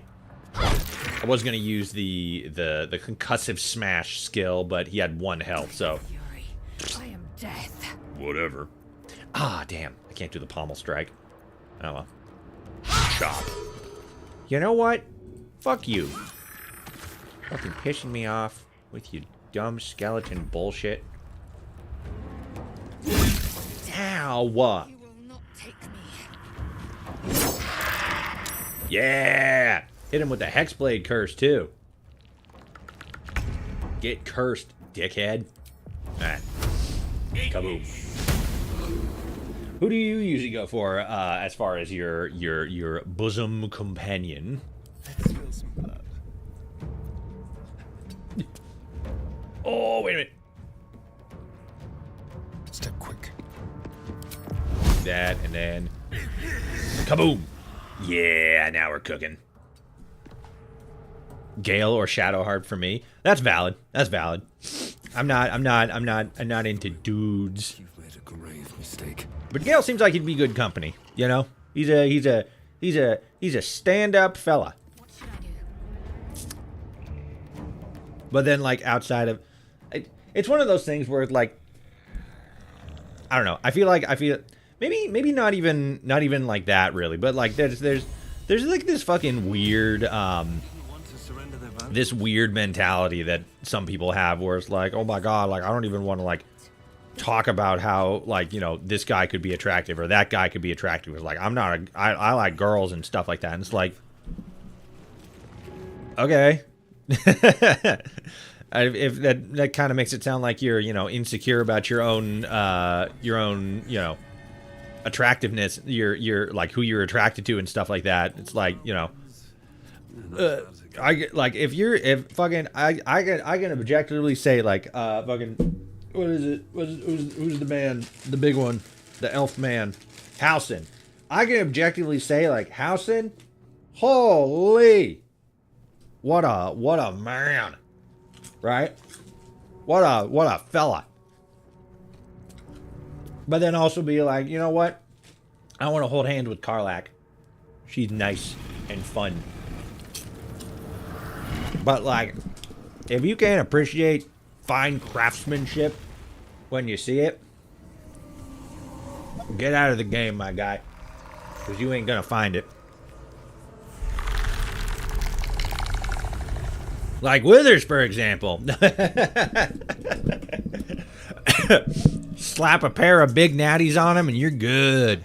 Question. Wait, there was one. Answer. Yes, that's me. I ask again. What is the worth of a single? Only life that matters is mine. Sure. I don't think his dialogue. Yep, there's the other soul coin.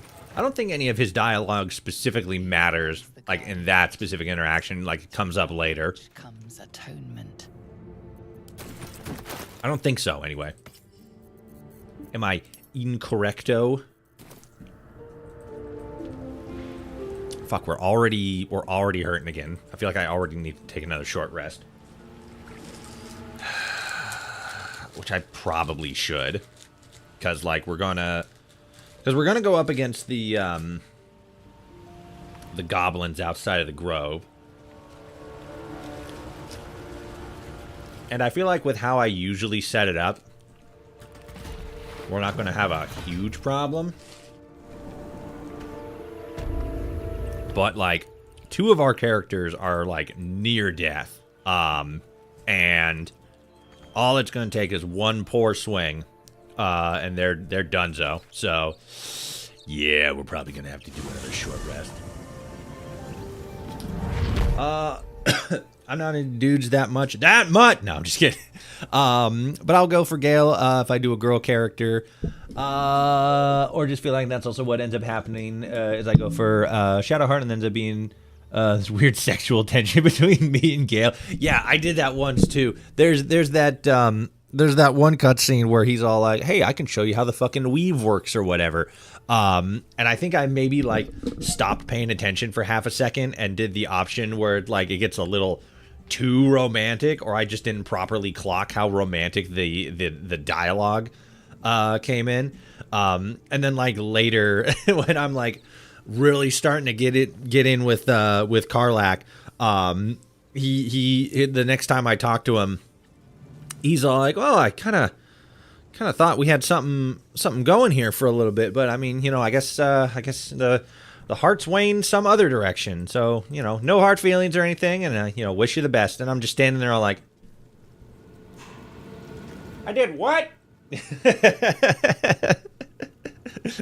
I was very.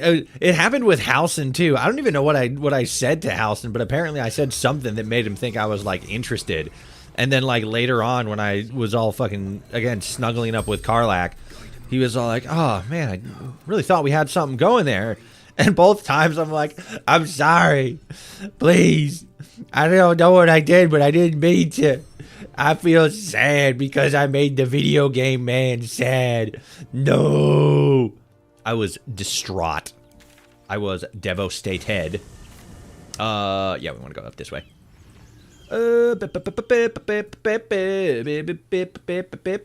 go here. Same thing happened to me with Shadowheart and Minthara. Yeah. It's one of those things because I don't know. It's. I feel like it's pretty easy to figure out like when a character is like you're you're starting to build that relationship connection between characters. But sometimes it's like some of the dialogue feels like a lot more innocuous on its face, and then it sort of like the characters react to it differently, and then you come back to it and like all this stuff has been unlocked that you never even like intended to unlock. It's crazy.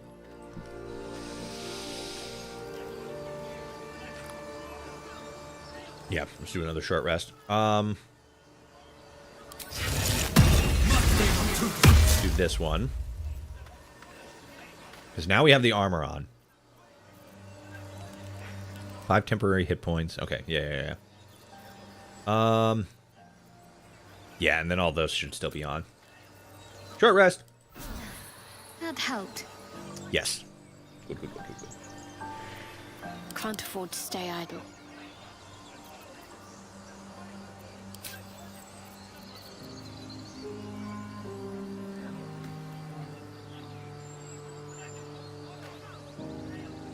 That's a concentration, though, and I definitely don't want to do that. Specifically because I probably want to save Guiding Bolt for something strong.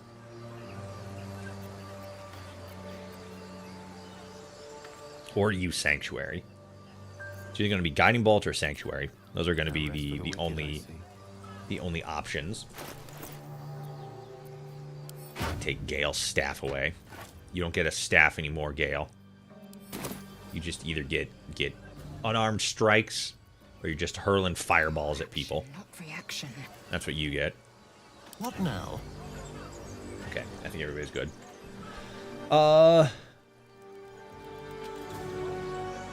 It was weird because I didn't think you could romance her if you don't side with her. That's like that also specifically raises another good point. Like if I'm going to actually try to because the approval thing down here is how you can actually get on with romancing, you know, one character or another.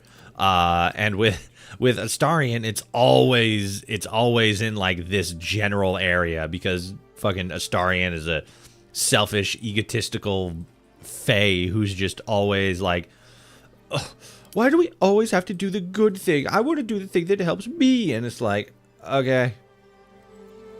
Anyway, I'm gonna go save these kids. Have fun. But yeah, since Minthara is also more of a generally evil aligned character, I feel like it's gonna be a bit of a challenge getting her on as a companion. That's gonna be interesting. Step quick. I am not gonna get over Astarion's picture here. It's so heavily vampire coded. I love it. Quickly then. Let's head back this way. Detected. There's always that one companion. For me, that's Astarion. I've just now in my current playthrough gotten to the point where I can. Oh yeah, I did all. I was gonna jump back and try to save Zevlor. I completely forgot about that. I'm gonna have to fucking go back. I probably won't do it. Okay, Still there we alive. go. But yeah, I just never. I can't see Mizora being an easy get on a non-evil aligned playthrough. Open the bloody gate! Strong in Fallout 4. I think I always kind of got along pretty well with Strong. I feel like it's easy with Strong. You just kind of. I think the easiest way to get him as like high approval with him is murder, which I think if you. Where is the druid? Or was it something else? I can't remember. But from what I remember, as far as like Fallout 4's companions, I always had a hard time getting X688 on my side. By the 9 hells! Open the gate! That's what I remember. Don't do it! You're gonna get shot!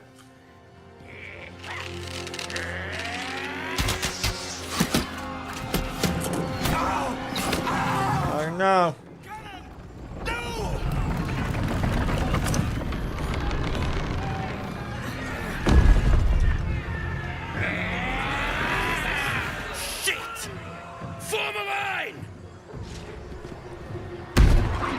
damnable roach. Provoke the blade and suffer its sting. I can't even say that Will got used any skill in that. The goblin literally just stood there and let that shit happen. Fucking skill issue, my guy. Aw, man. Were you not fucking hidden? God damn it, Lae'zel. Fucking pissing me off. Alright. Well, we only got sneak on 2 of yous. The wizard and the vampire. Still on my feet. Alright. Another step forward.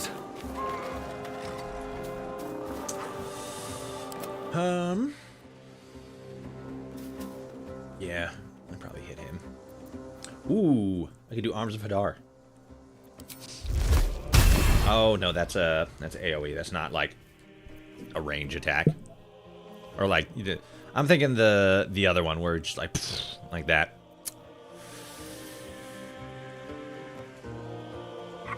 Yeah, it's a near me kind of thing. All right. Kaboom. Boom. Ah, bitch. All right. I was trying to concentrate. Stab you later. Dead. Yeah, let's go. Let's fucking go, baby. That's what it's all about. All right. I'm probably gonna use grease down there. Get them all greasy. Bloop.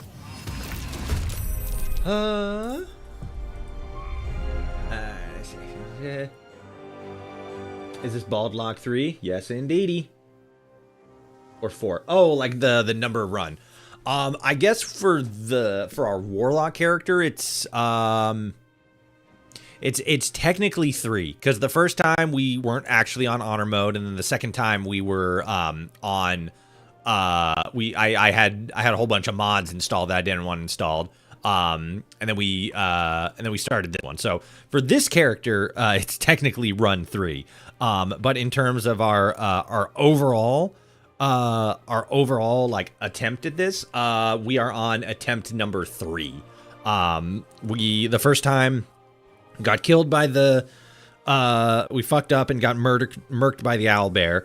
And then the second time, specifically, our Tav got taken out by a modded boss in the necromancer's laboratory underneath the blighted village. Yeah. But because my what happened in the last run? Yeah, the last bard that he died via that. I don't think this is this froze the game. Hold on, gotta reload it. Yeah, that's what knocked him out. Unfortunately, like bards are good if you can like set them right, but unfortunately they're just really squishy. So now we're going for a Hexblade Warlock. Still charisma focused, right? Still speech check orientated, but a little bit more dirtable. Know what I mean? A little bit less likely to get slimed out, super early on. Let's do that. Just a pure warlock. Yeah, because in a Bauldlock run we can't multi-class or anything, so warlock. Specifically because I didn't really want to use I didn't want to go paladin, because I usually go paladin myself in my own runs. Or at least that's my main, right? That's my chosen class. So I wanted to go with something a little bit different. Something that wasn't, was a little bit outside my wheelhouse. And based on what chat told me, Twitch chat specifically, they said that a Bladelock, or a Hexblade Warlock is more or less, it's similar to a, son of a bitch. I was about to say it's similar to a, or it can be made similar to a paladin because it can get set up with medium armor. Yeah, and then that happened. Thankfully here, our Tav is not dead, so as long as we revive him, we will not have lost this this run. Even if he does die, we have recourse here. Fucking son of a bitch! The goblin boss. Ugh, fuck. Okay, we need power here. Okay, 60, 50, high defense. Jeez. Okay, bugbear. Ah, fuck me. Rough tempest I will raise. We are having a rough time with Bauldlock runs. By sickle and sword, strike them down!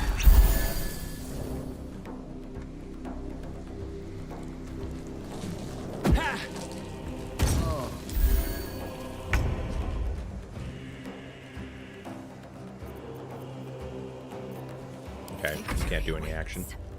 And then you're fucking way the hell out here for some dumb reason. On the move. Did I forget to make her crouch when I originally set her here? That's the only reason I can think of why she would be active in combat in this situation. I need to use the charge thing. I need to fucking make some. I was about to say I need to make some moves here, and then missed that attack. So yeah, not doing too great. Does the no healing in combat count if an NPC heals you? If an NPC heals me, there's nothing that I could have done about that situation. So like, if Will throws a healing potion at me, that's just what the NPC did. There's nothing. It would seem silly to say like, oh, that invalidates the run or whatever, because it's not something that I did. It's something that was outside of my control. If I set it up so that they would have to do that, that would probably be another thing. But yeah, in a situation like that where like Will did it, nah, I don't think that would invalidate the run. I'll bleed every last one of you! You could not do that too, you know? Haha, you slipped, idiot.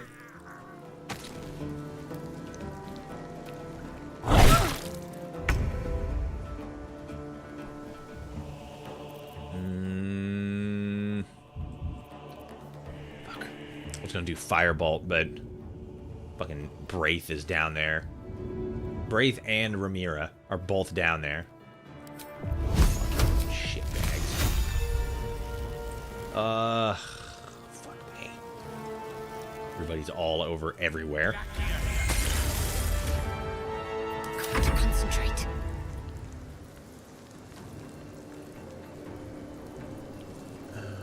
Okay, yeah, so now we gotta pick you up.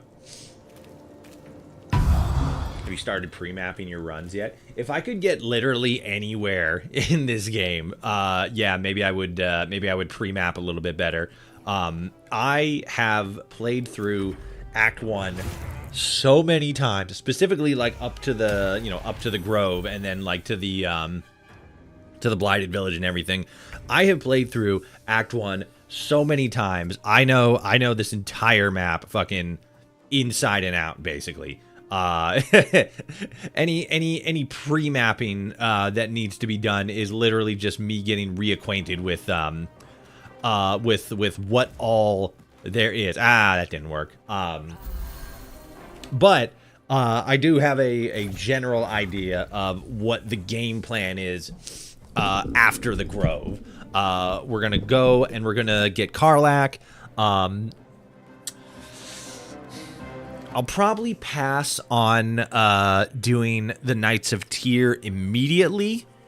Instead, I'll double back to the Blighted Village, do all the stuff there, take out the Void Spider, take out that mini boss, that added mini boss Necromancer in the basement, and then probably go and do the Hag's Den.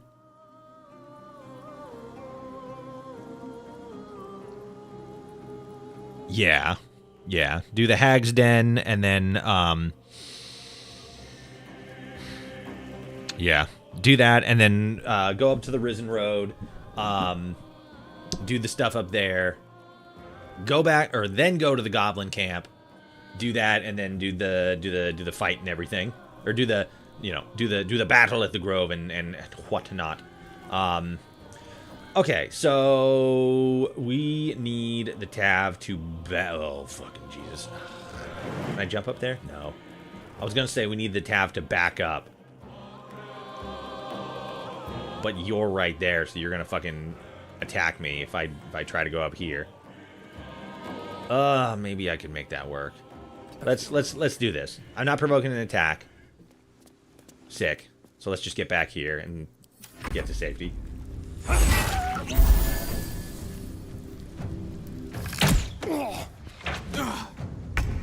I usually get Withers before Astarion and then go to the Grove. That makes sense. That makes sense. I usually get everybody and then go to and then go get Withers and then go to the Grove. That's usually my strategy. Can I stab you? No. Just gonna God damn it. Get you two. Get the fuck out of the fucking grease. So I can Lae'zel's in there too. Forgot about that. Alright. Boom. Get fucked, bitch. Alright. Leave you here. Oh no, the man.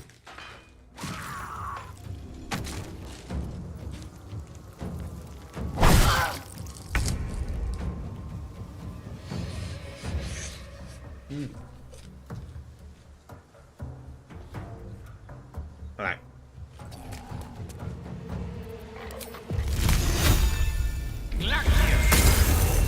Ray of Frost. Get chilled, bitch. Okay. Yeah, we're just gonna have to swing on him.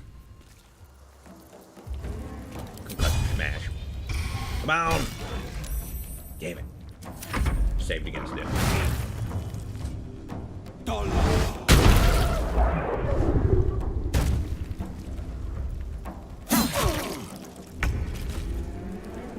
Do you let the 3 die to steal their stuff? No, I usually try to I usually try to play this fight trying to keep them alive, which is fucking impossible because they all keep making literally the dumbest decisions in human history. All right. And we're all good. Okay. That was the perfect timing there, actually. Wow. Gee whiz. I try to keep everybody alive because they all keep making the dumbest decisions ever, and then I fucking blow up all the grease here. God damn. Talk about foot in mouth syndrome.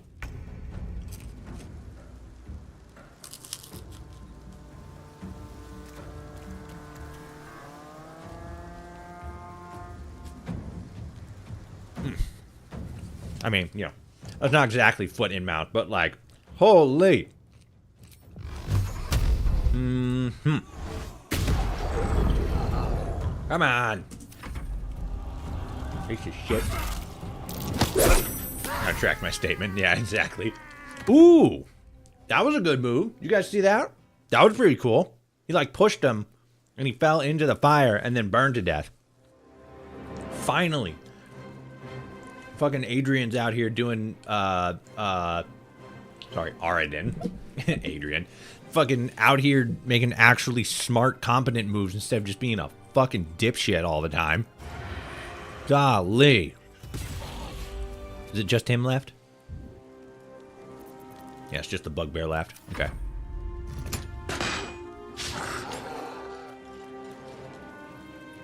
A little help, please.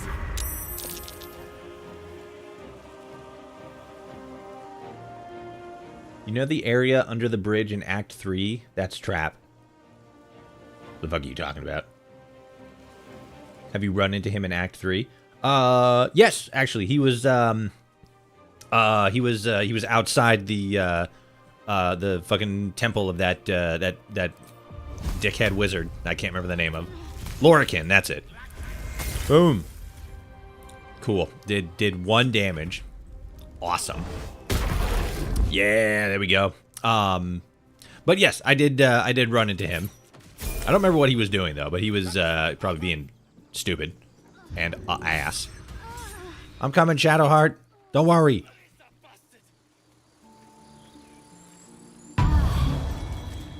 Jesus fucking Christ.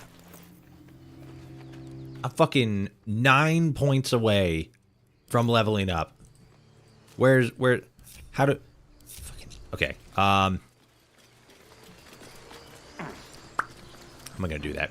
I guess... How am I going through all these fights and Astarion is consistently the one that's always getting his ass beat? Or not getting his ass beat. This is crazy. He's taken like 0 damage over the last like 7 fights. I don't know how far you got into Act 3 before the wipe. I did everything before entering the upper city. I just don't remember the bridge stuff specifically. You can't die. Please.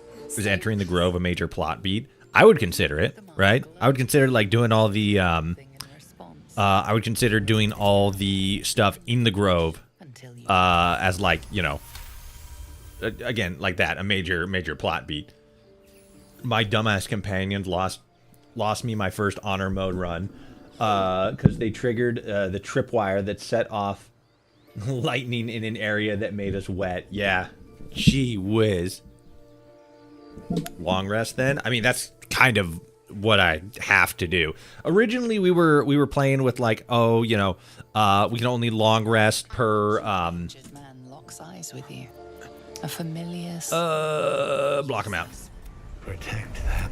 You should. Yeah. We usually we were working with like, you know, only long rest after like major fights, like with bosses, or only long rest during like after completing certain story beats, like, you know, beating the hag, entering the grove, this, that, and the other thing. I don't think I'm gonna do that. I think I'm just more so strictly gonna stick to like no healing in combat, but then like you can heal outside of combat. Explain the absolute to me. Blah, blah, blah, blah, blah, blah. Any supposed new god would have an uphill battle. Yes. You have more to learn of the faith. Still has a Why you out here? I bet your brother. Fuck out of here. Yeah, now I can level up. Okay. What did they mean? Let's do this. I literally just needed those 9 points so I could level up my tab.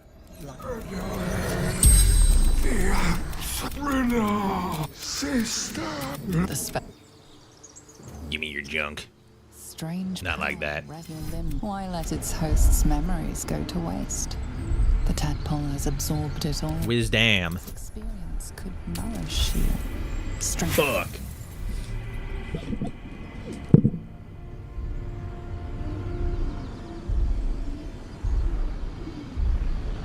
The ranged character takes the least damage. Shocker. I know, but like, still, son of a bitch. I feel like story beats are more plentiful than bosses, but I get that. Yeah. It's like an optional thing, you know, something to make the run style a little bit harder. I think more so specifically, you know, we'll probably just do that. Either you know, if we really want that added challenge, like stick to like, you know, significant story beats. Or just say fuck it and just like, you know, whenever I need to do it. I am having a horrible run on this. Fucking finally. God damn it. Your muscles loosen. Fuck you, tadpole. You little bitch. I don't know if I should go with if I should lean into the illithid powers in this run. I feel like maybe I should, at least to an extent. Because, like, if they give me more tools for survivability, that's probably a good thing. You know what I mean? I also got to level up. Let me get inside the grove. Actually, I got to loot these guys real quick. I got to loot these guys. Ah, fuck, I'm over and crumbled. Son of a bitch. Here you go, Lazzle. Alright. Now you do all the looting. Good. Good. Let's get you.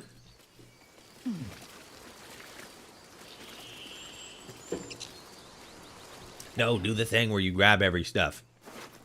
Got him. And the bugbear.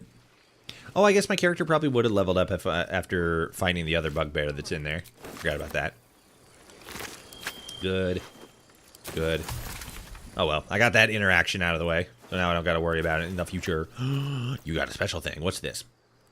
On a hit with a weapon attack, possibly inflict a negative 1d4 penalty to the target's attack rolls and saving throws. On a successful weapons hit, I feel like you would actually probably be the best on Lae'zel.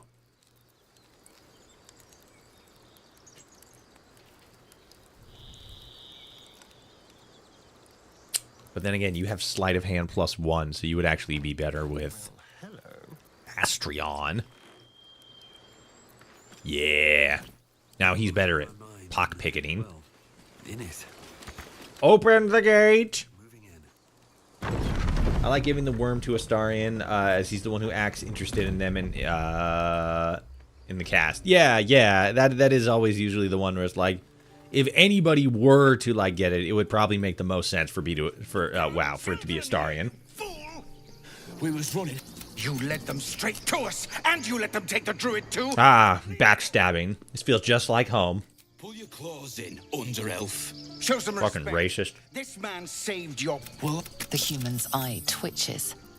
He's about to blow. Yeah, this is the persuasion one. See what happens. Roll! Oh well. I think it's Zevlor. Zevlor gets hit. Yeah. Oof. Should have done that a long time ago. Arrogant prick had it out for me from day one. No one leaves my people out cold. Well, you are a racist loser, so, you know, whatever. You put him in a bind showing up like that, and he did try to open the gate. Too little, too late. He was right. Coming back to this hellhole was a mistake no amount of gold can put right. We're lagging a little bit for some I'd reason. rather face another round of goblins than stay in this pit. Okay, there we go. Goblins with the same vigor for once. Have Astarion rob Zevlor. Zevlor's gonna wake up here, isn't he? We need to find a healer. What is it thumping? That was weird. G. Someone there? Let's see what's in your packets. Ooh. When you heal another creature, it gains resistance against bludgeoning, piercing, and slashing damage dealt by attacking weapons, which is good. But the unfortunate thing is, you know, we can't heal during combat, so it's like that's not really gonna do anything. No one back home will ever believe this. All right, wake the fuck up. Oh shit, I could have sold him. That's a good point.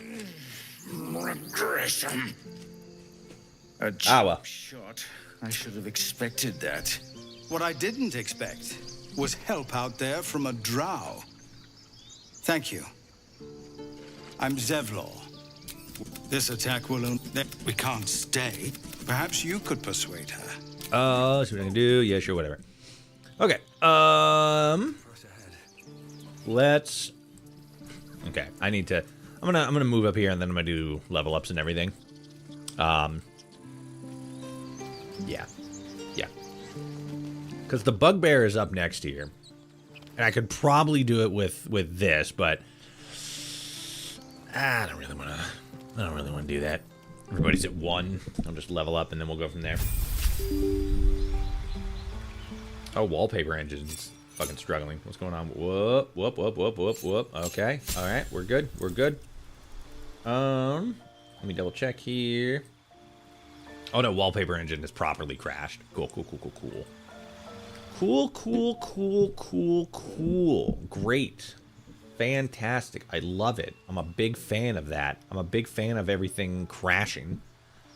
Okay, that looks good. It's so weird. I don't know why that's lagging. Okay. Pact boon. Pact of the blade. What does it do again? Oh wait. Summons a weapon to your hand. It uses the wielder's spellcasting ability modifiers as damage is magical. And then bind pact weapon. Bind your main hand weapon. Its damage becomes magical and cannot be dropped. And you become proficient with it if you weren't already. And I mean, like, this is the one we're going for, but like it's mostly like double dipping on the same ability stat. Or it's double dipping on the same ability, but it's not like giving us an additional proficiency bonus. Like it's not ×2 proficiency bonus, right?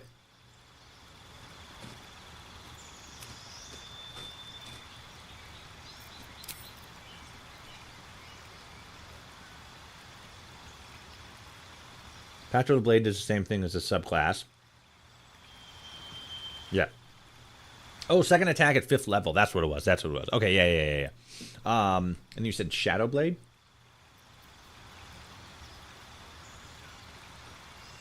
Weaves a shadowy short sword. Wow. Short sword in your hand that does 2 to 16 psychic damage. And that's pretty decent because not very many creatures have like resistance to psychic damage. The Gith Yankee probably will, but that's still pretty decent. It uses a level 2 spell slot, though. Let me see what other options there are. There is Cloud of Daggers. Cloud of Daggers goes hard. But we have Will, so Will's probably going to be the one mostly casting Cloud of Daggers. Darkness is also good. You guys said you guys say Shadow Blade? Shadow Blade. What's this one? What do we get? All targets within the light turn visible, and attack rolls against them have advantage. Okay, yeah, that's definitely gonna be very helpful, especially when we go up against the Hag.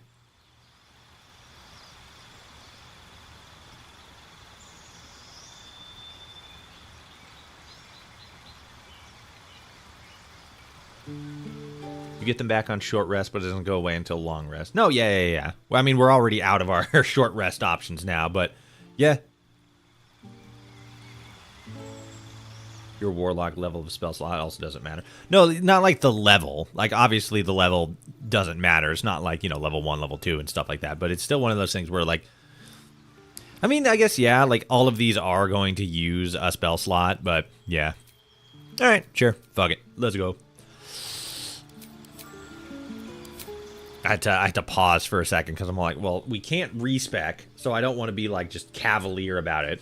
Because we gotta lock in. We can't change our options later.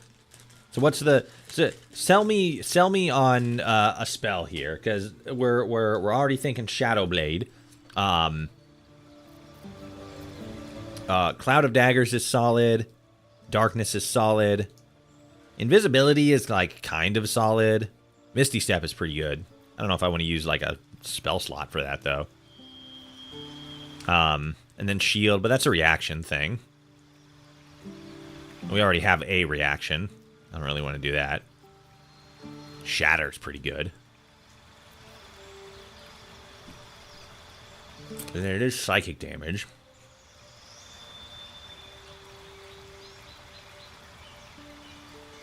And we get it as a long rest.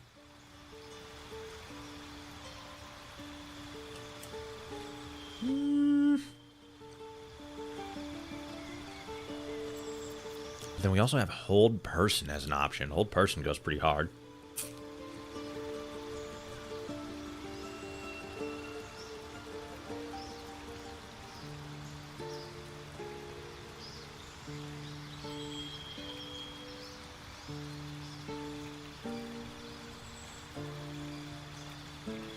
Shadow Blade is the best, and Shatter is good against the Orb at the Goblin Camp. Oh yeah, the Scrying Eye or whatever it is.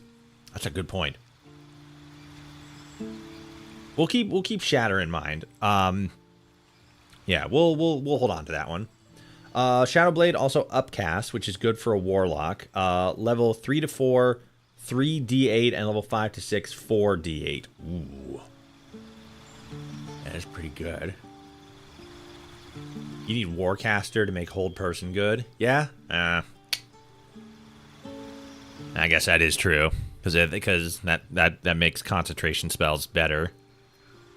All right, Shadowblade, especially because again, until long rest, that's not bad. That's pretty spicy. Oh, that means we're not going to be able to use our cool spear anymore.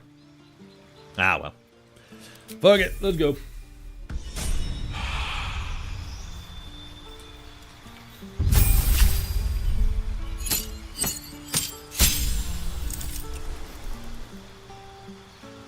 I'd say give Hold Person and Warcaster to Gale. Yeah, that's probably what we're going to end up doing. Because Gale, I want to be more of the, like the you know, battlefield control character. So he's most likely going to be, like, doing hold and whatnot.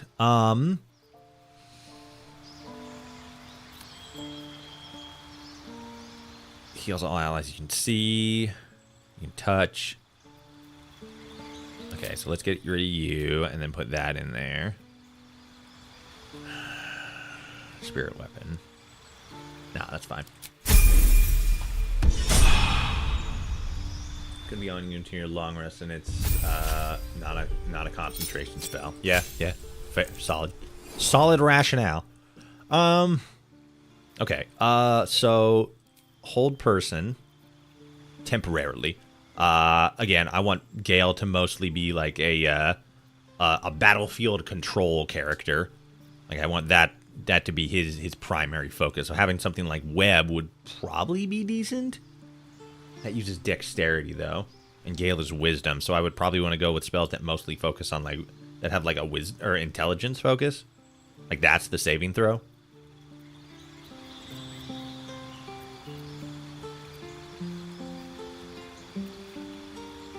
Oh, but then Chromatic Orb is pretty good, too.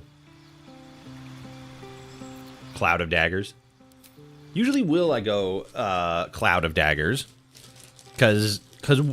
So, Warlocks also have access to Cloud of Daggers, so I usually focus on that being, like, you know, something that Will uses, and with Gale, I mostly focus on, like, you know, Darkness, or Web, or... you know, grease, these things, or like a long rest boost, like Long Strider, you know, that's usually what I do for the way that I kind of build Gale.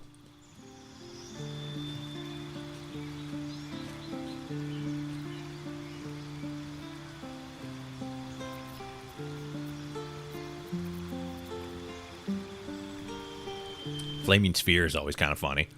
Just drop a ball of fire onto the battlefield. Gale is really good with CC, crowd control. Yeah. That's always the way I kind of build him. He just seems naturally built for that kind of stuff, especially in like a team, or well, mainly in a team. I'm confused on the saving throw thing. Yeah, me too. Like it seems like, you know, like again with pull up. Yeah, there we go. So like with Crown of Madness, it has a wisdom save on it. So I always forget if that means that like if I have like a high wisdom, that going for spells that also have wisdom saves means that it's rolling to determine if based on my statistics it's going to hit, or if it's rolling based on the enemy's statistics to see if it hits, you know?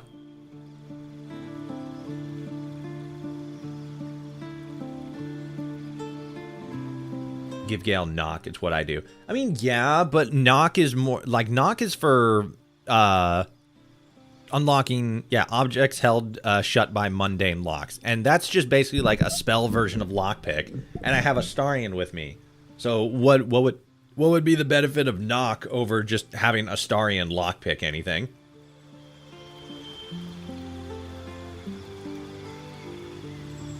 The other part rolls against the spell's DC. Oh, okay. So against the spell's DC?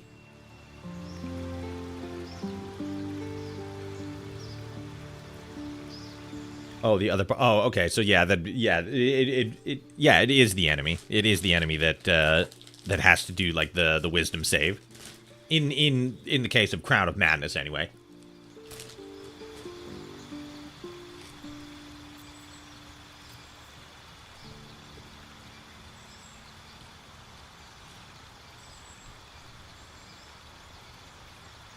Arcane Lock kind of seems pretty funny. But I'm not 100% sure. I'm not 100% sure in what situation I would use Arcane Lock specifically. You know?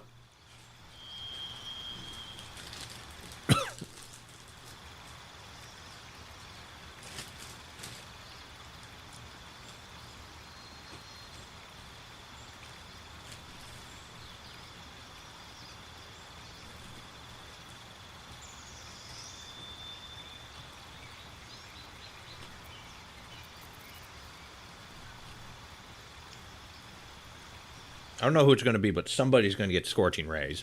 Because that shit's just fucking crazy. Hurls 3 rays of fire. Each ray deals 2 to 12 fire damage. That's nuts. That's crazy. I was talking...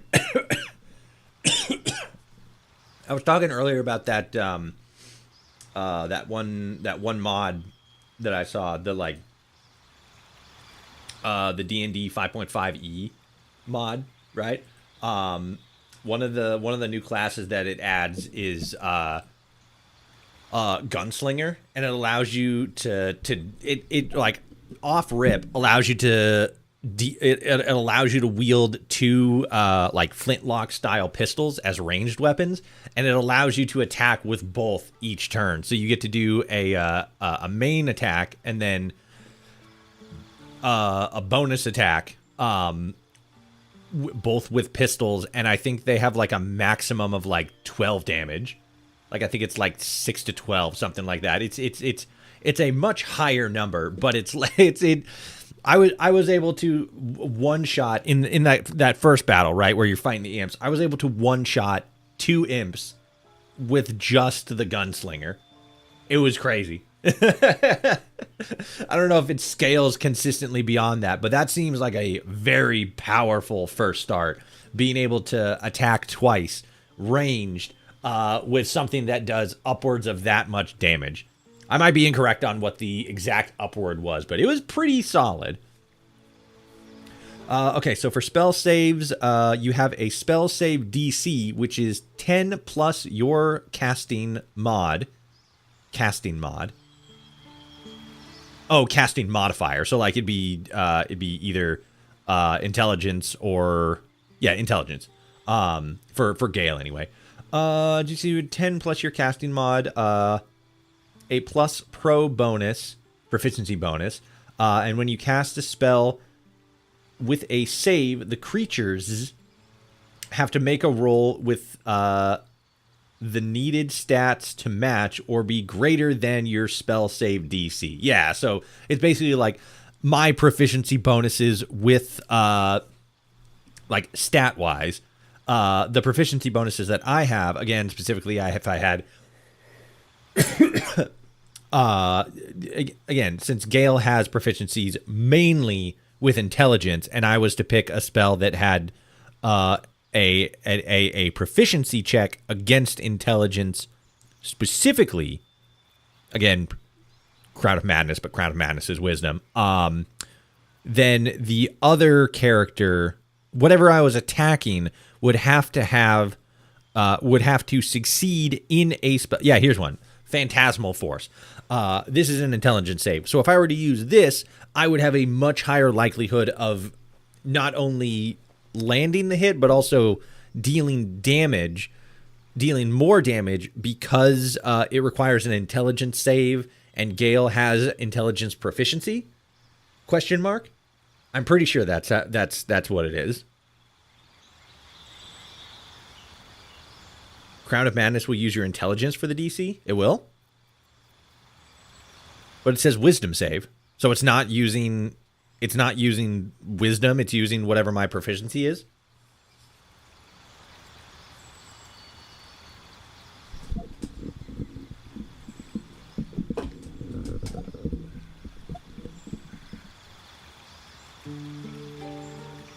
What's my proficiency bonus with Gale in intelligence?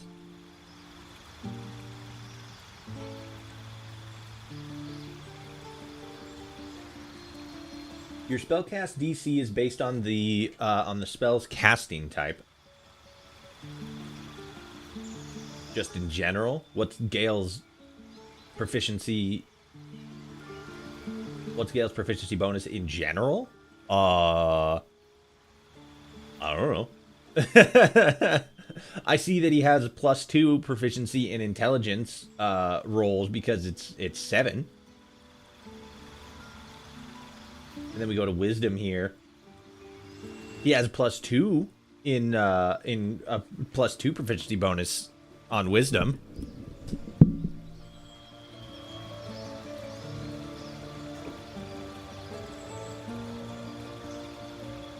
For wizards, it's intelligence. Warlocks, it's charisma.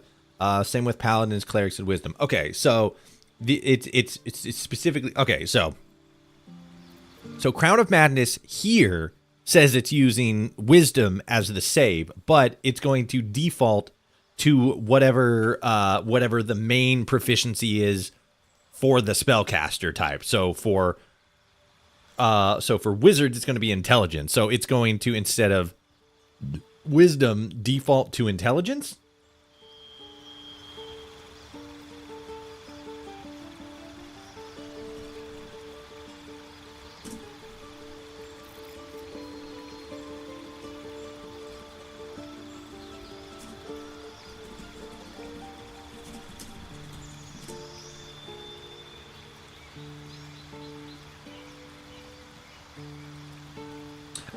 Your spell uses intelligence to cast for Gale, but the enemy will roll a wisdom instead. Okay, all right. So if Gale is let me see if I break this down properly. If Gale goes up against evil Gale, who is incredibly wise, let's say he has an 18 in wisdom, and Gale is just normal Gale with a 17 in intelligence, and good Gale casts Crown of Madness on evil Gale, there is a higher likelihood that evil Gale, being 18 in wisdom, is going to succeed in shrugging that attack off because he has a higher wisdom than Gale has in intelligence. Is that accurate? Is that accurate? Touche. So your spell save DC is 14.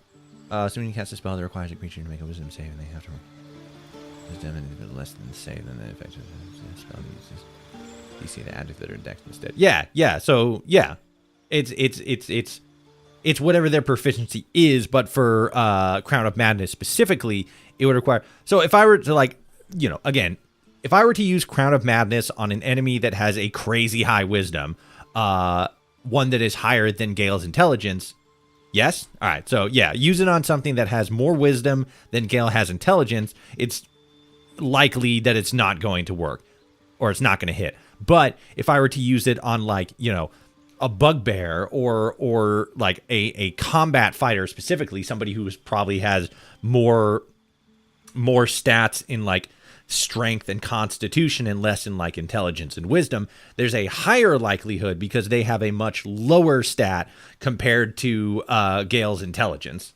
That's how it works. So it's essentially making the saving throw against your DC. Got it.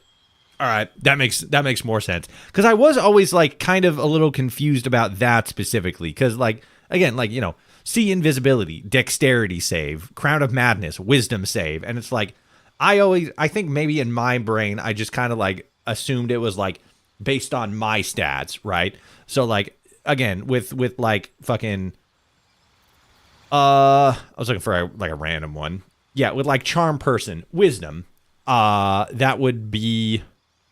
Oh, I actually don't know what class uses wisdom as default.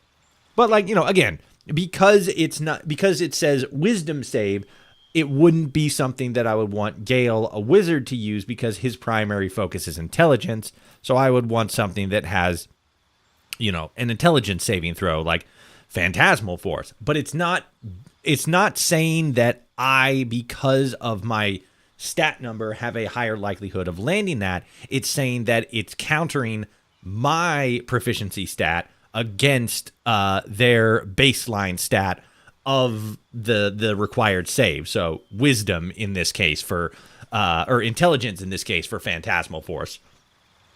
Wisdom is druid, ranger, and cleric. Okay, got it. Fighter, rogue, and wizard is intelligence. Fighter's proficiency is in intelligence? That's not right. Theirs is definitely strength.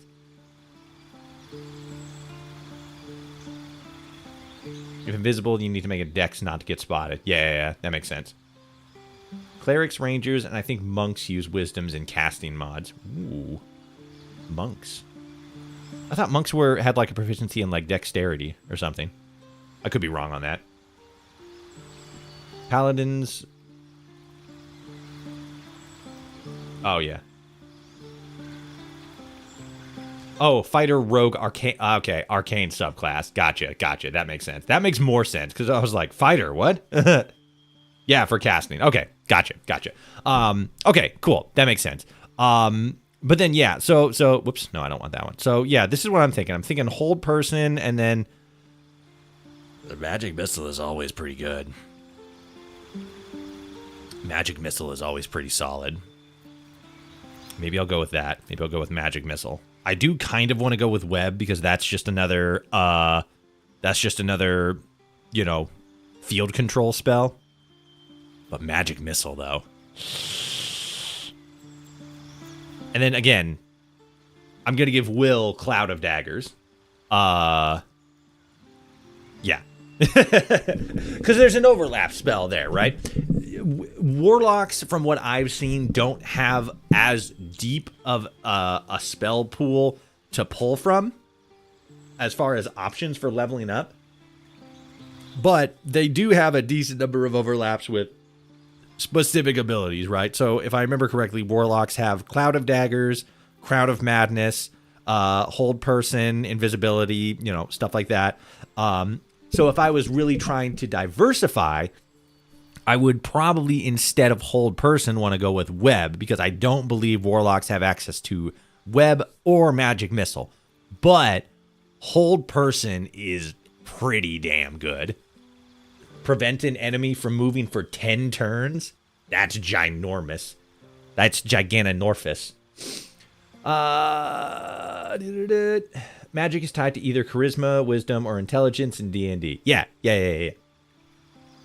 And then for other stuff like high elves, spells they use intelligence while that's what Shadowheart will most likely. Oh, that's why Shadowheart mostly misses with Firebolt. God damn you, Shadowheart! You and your fucking unrefined combat style. Doesn't work on a lot of bosses. Hold Person, yeah. Which, like, you know, I guess, like, that's valid, but it still seems pretty strong. Like, just as long as you're not using it against a boss. I'm talking about the racial. Oh, okay, gotcha. Yeah. Ooh, I could go with Shatter.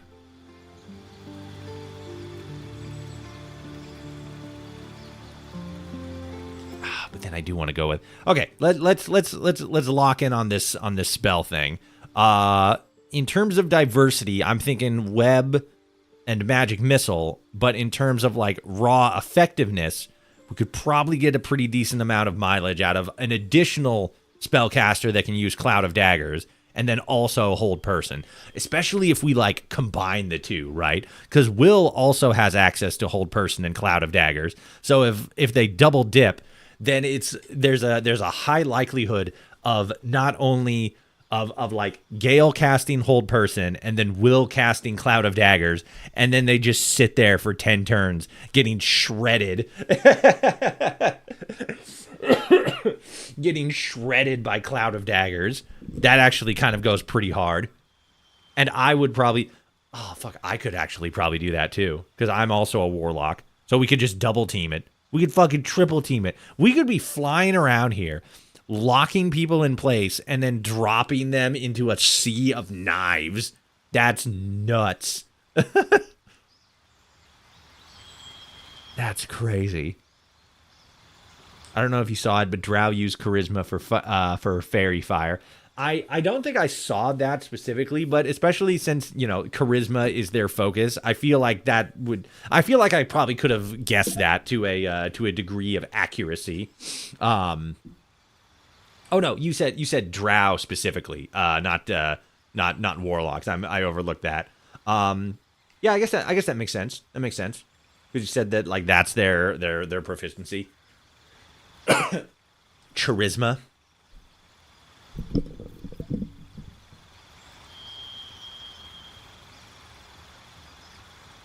Dealing half damage with weapons using strength. That's not too bad. The racial spell. Yeah.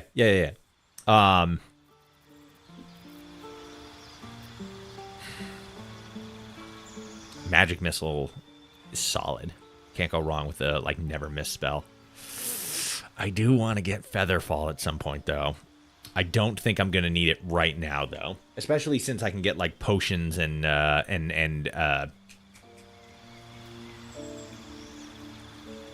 scrolls. That's it. I couldn't remember the name. I'm also going to have to remember that's probably what I'm going to use most of my money for, is using it to teach Gale additional scrolls so I can have additional magics. Because you can't respec, but you can get a lot of additional spells. It's also flammable, too. That's pretty good.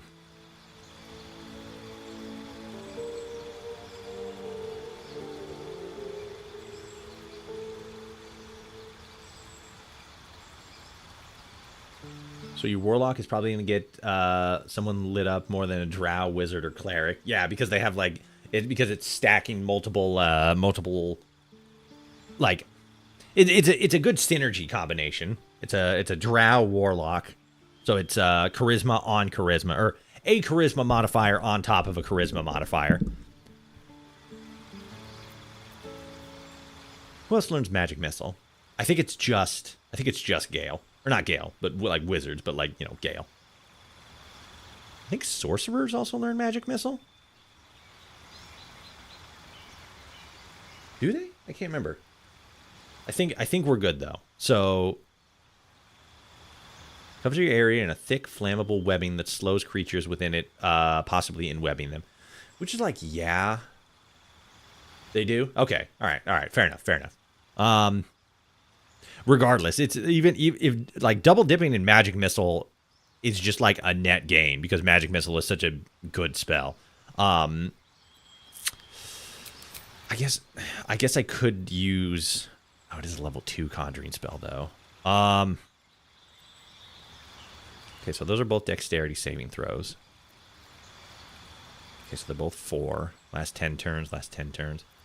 Okay, possibility of falling prone, and then the possibility of enwebbing.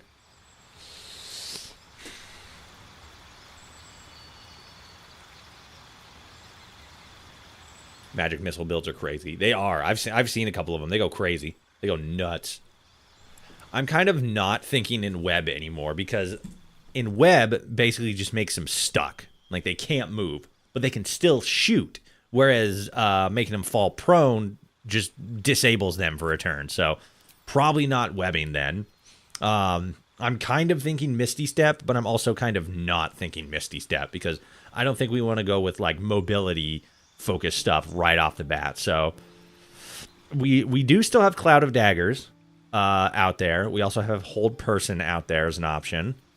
We could go fucking crazy mode with like Scorching Rays or Flaming Sphere. Shatter is also, again, good. Invisibility could be good. Invisibility could be pretty solid.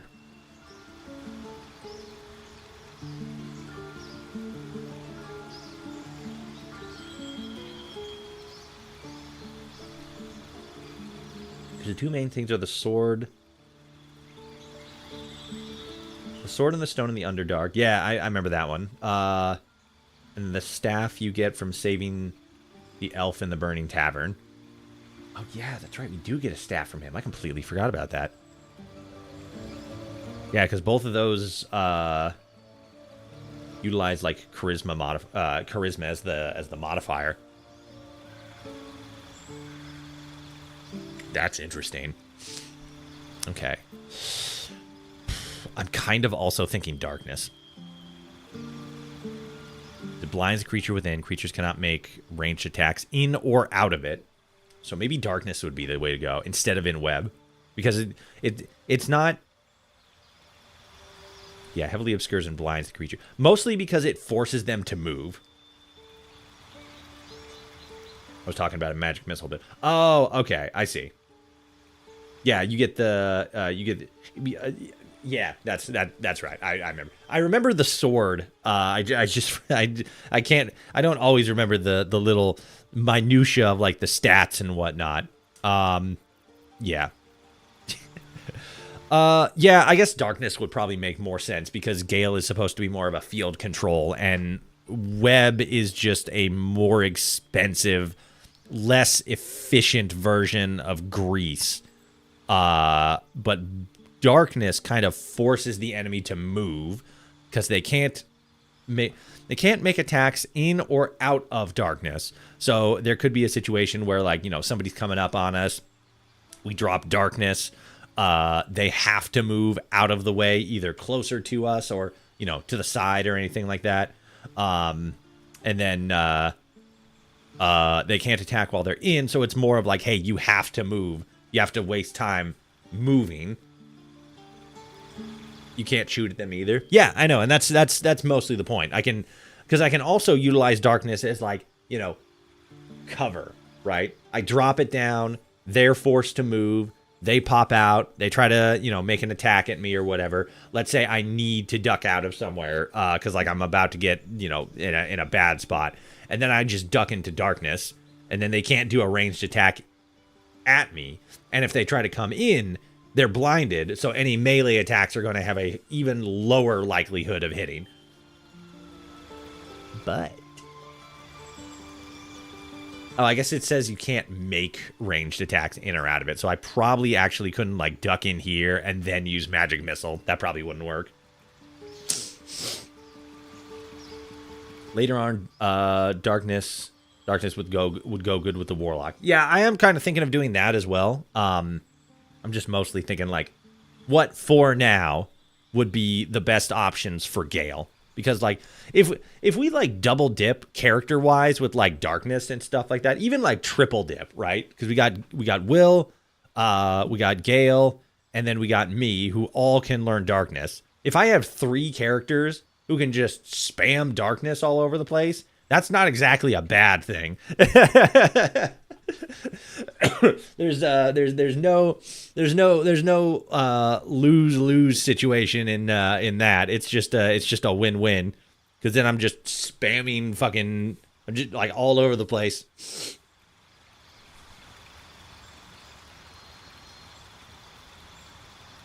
And you'll get darkness with the drow. Awesome. So I'll be able to, I'll be like, well, at the very least triple dipping, because then that means I don't have to spend a spell upgrade on my drow, because they'll already have access to darkness.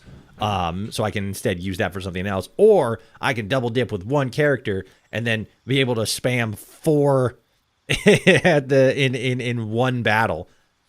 More if I use additional spell slots, but still, that's kind of crazy. 1 free cast per long rest. Yeah, that's nuts. Okay. We'll go with darkness, and then next round, like next level up, maybe we'll go with like minor illusions or featherfall or something like that. Gust of wind also probably wouldn't be like the worst thing in the world. No, maybe not. I feel like Eldritch Blast would probably be the better version of that. Cloud of Daggers, though. Especially with a Warlock that has limited spell slots. Yeah, that makes sense. That makes sense. Blindness.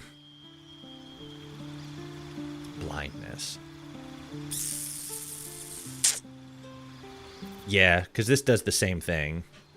And you can't check against to not be blinded. Yeah, let's go with this. Darkness and then magic missile. Okay, let's see. I could get rid of Thunder Wave. Let's get rid of Thunder Wave, get Darkness in here, and then let's get rid of Sleep and get Magic Missile. So now we got Grease, we got Long Stride, Magic Missile. Witch's Bolt, though.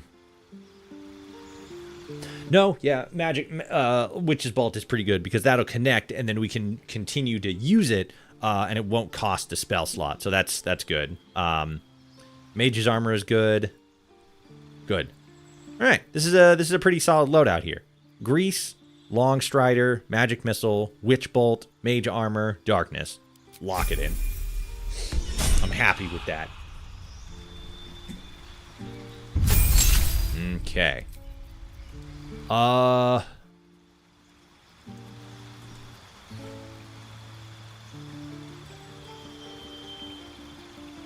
Yeah, we probably want to stick with Battle Master. I was kind of thinking, like, because we can't respec, but that doesn't mean we can't, like, you know, tinker around with the subclasses. Like, we could go Eldritch Knight or Arcane Archer, but I think Lae'zel is going to be best served as Battle Master. The number you need to roll a critical hit while attacking is reduced by 1. This effect can stack. Interesting. Battle Master or Champion. Yeah, that's also kind of what I was thinking. I usually go with Battle Master for Warrior, specifically because then I can get... which one was it? Was it Maneuvering? No, it was... Yeah, Disarming. So that I can use that, and then there's a possibility of disarming the enemy. So, like, wham! You took damage, and you don't... Now you have to waste a point in picking up your weapon. Bitch.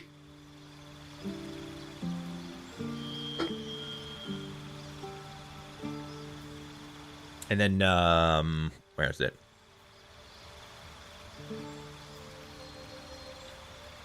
Was it pushing attack? No.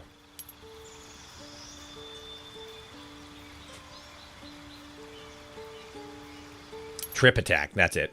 Because this one has the opportunity to knock him prone.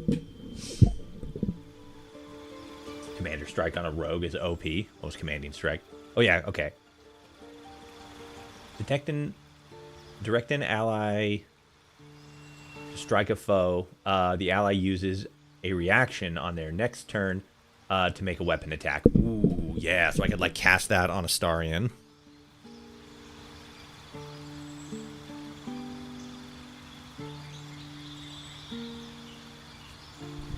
Yeah, that's not bad.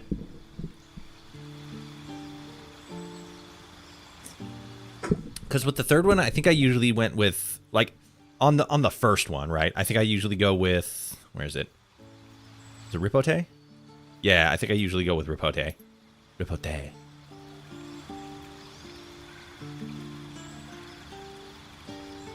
Yeah, because that allows me to use a superior dice to make them attack, or to respond with an attack.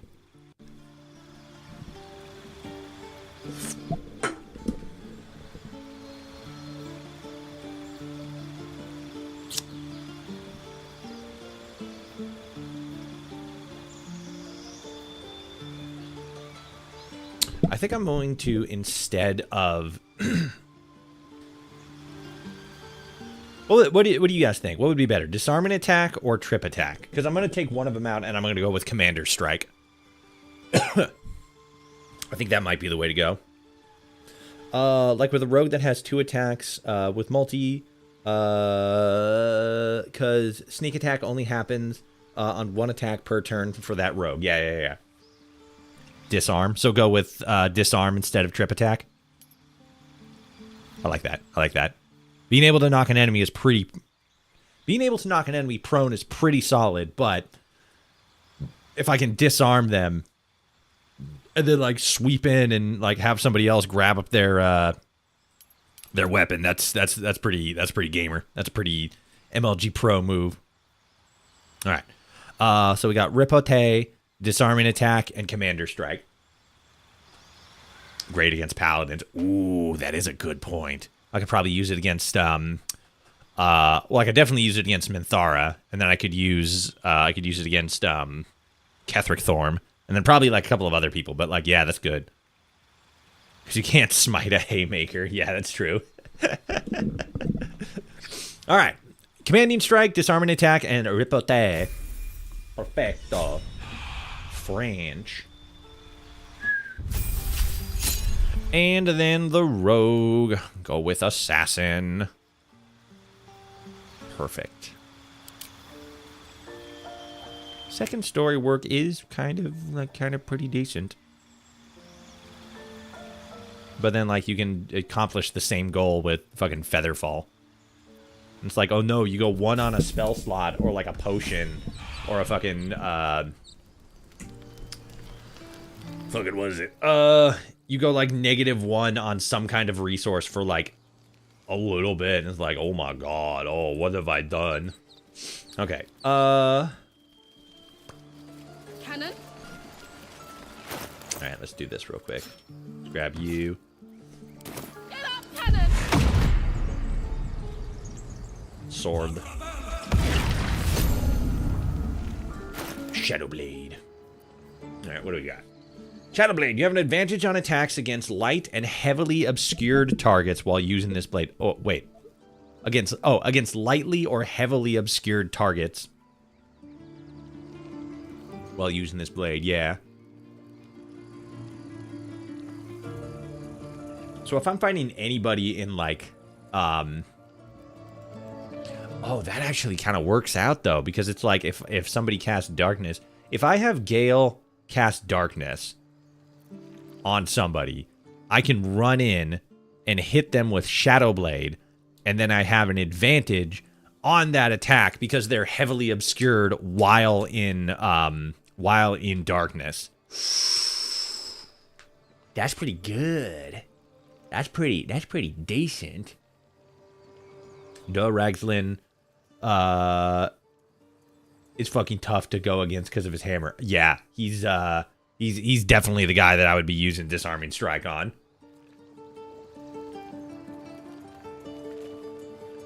However you spell his name. Yeah, I know who you're talking about. If you want to get the Devil's Sight, you can see them in magical darkness. Yeah. Wait, if I get Devil's Sight? Where do I get Devil's Sight? Is that...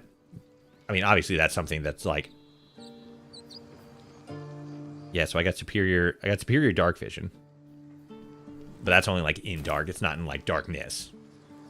Either way. Guys, you're pretty solid. Okay, and then find the weapon. What's next? Fuck yeah.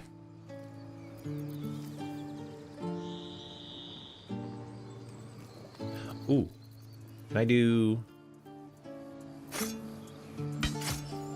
Oh, I'm dual wielding. Okay, hold on.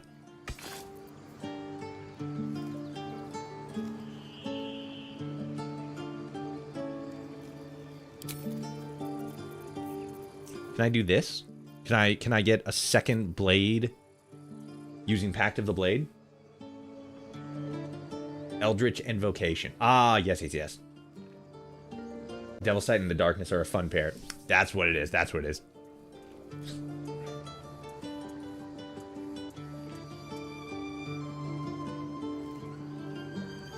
a killer combo. But yeah, using Pact of the Blade isn't gonna override Shadowblade. Like, this is just mine now. This belongs to me. It also says it's permanent. I was just gonna brick the game. Oh, can you imagine if this like crashes? It's 1,000% not gonna, but like that'd be funny. Like, who got with shield? Oh, look at me, I got shield. Let's go. When do I gain the ability to wear medium armor?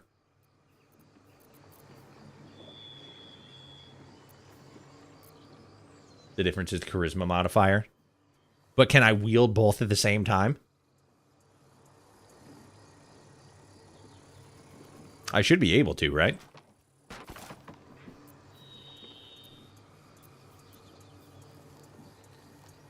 Level 1.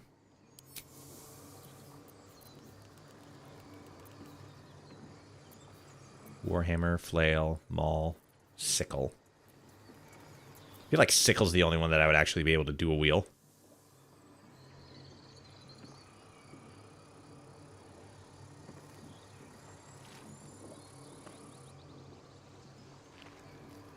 No, it won't. It just binds it to your charisma instead of your dexterity or something. Okay, so yeah, Shadow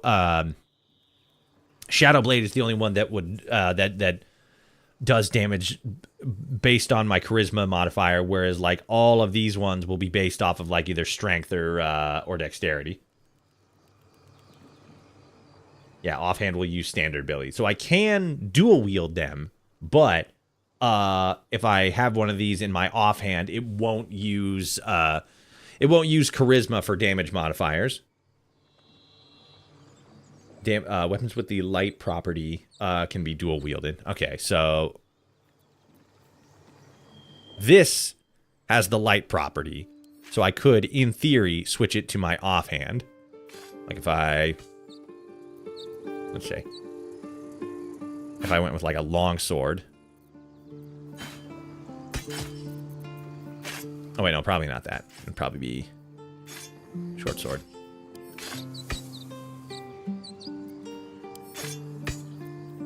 Yeah.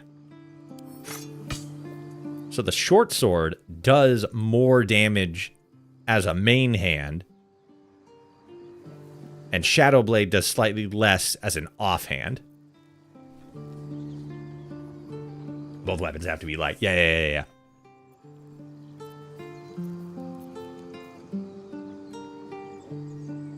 It uses the wielder's spellcaster ability modifier, and its damage is magical.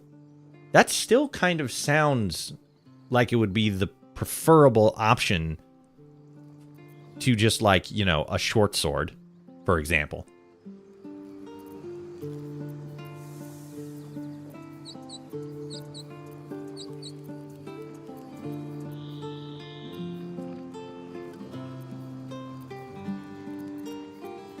Probably like rapier. I have a rapier, right? Oh, it's finesse. No, it can only be one. Okay.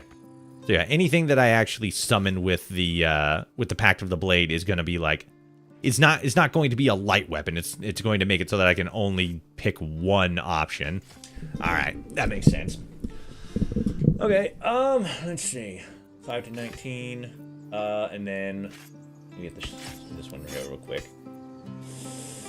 2 to 16.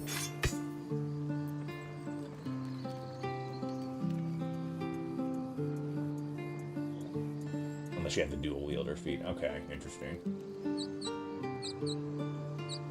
It is possible to dual wield Shadow Blade, but it requires an exploit. Yeah, and we can't do exploits.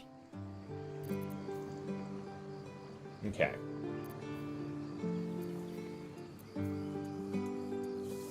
Scimitar is actually cool. It's got an aura. So, I can do this. I could wield the Shadow Blade as an offhand, have it do a little bit less maximum damage, while wielding, you know, a different main hand weapon, and having it do a little bit more damage, or swap it around, have the Shadow Blade do like its maximum amount of damage, and then just, you know, have the scimitar as the extra, like, you know, quickie attack. As the bonus attack, rather. But here's the interesting thing. Now my offhand can do upwards of 16 damage as a bonus action. Meaning that I could still use, like, you know, lacerate or like cast a spell or something like that. I could... Fuck. That's actually really good. I have an offhand attack that can do upwards of 16 damage. Psychic damage. So I could hit whatever's near me, and then I could use Eldritch Blast. That's not bad. That's pretty good. I've dual-wielded a feat with high dexterity and use Shadow Blade offhand while wielding magic longsword. There you go. We got it. We got it. Shadow Blade is the offhand. Eventually, we're gonna find like a main hand weapon that's a little bit better than just like a baseline scimitar, but that's pretty good. I ain't gonna lie. I ain't even gonna lie. That's pretty good. No, that's versatile. We're not gonna be able to wield a hammer or a war hammer. It's gonna have to be a light weapon, which is fair. That's fair.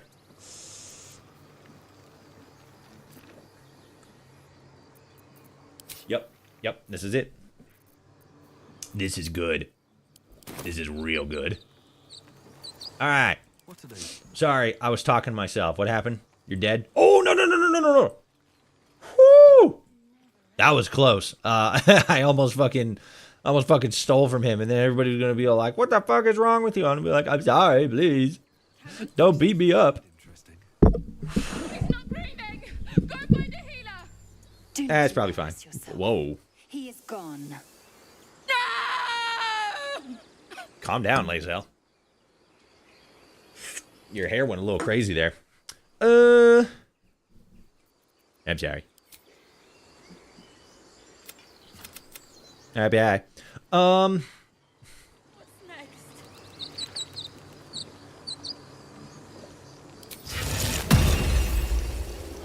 nah, I don't want to do this. I don't want to do this just yet. Oh shit, I'm over encumbered. I forgot about that. Let's grab you guys, give you to you. Sick. All right. Now let's run up here and murder a bugbear, and hopefully, not have somebody get fucking crit. All right, what do we got? Bitch. Ooh, get fucked.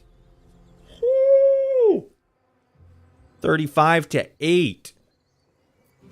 Another fight. Soul coin. Yup. That's the game plan here. Can I hit you? No. Oh, just enough. Look at that.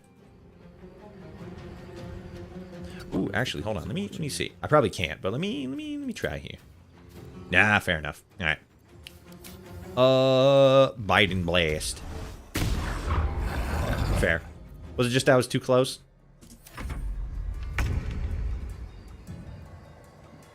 On the move.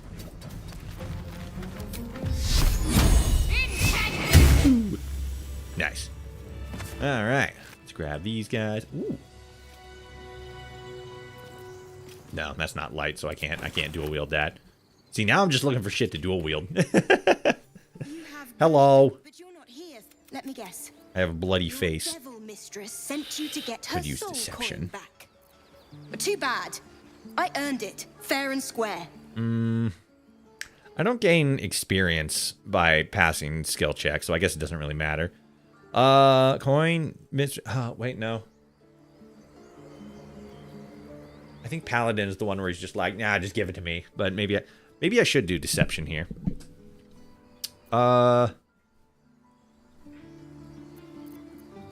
Yeah, You sure. almost care to explain why you reek of the hell? Oh, yeah, I forgot I can do persuasion here. Yeah, and I still get advantage of that because I've actually been... Like, I'm not lying here. A mind flayer abducted me and the chimp went straight into a furnace. Shit was fucking bonkers. Plus, the class difficulty is very low. Again, Well, that's quite the story. because I don't have to lie in order to sell a story. True to its name, holds a mortal soul inside. It's I'm on Shadowheart. Stop it. There we go. Okay. These boots. Look through the telescopes. peer through the telescope.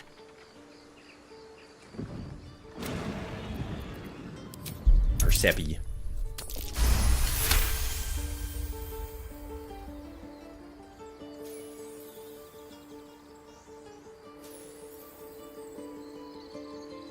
You can make it to the village, no issue. Oh no, yeah, I know I can make it to the village. The only problems that we've had so far with being able to succeed in a run has been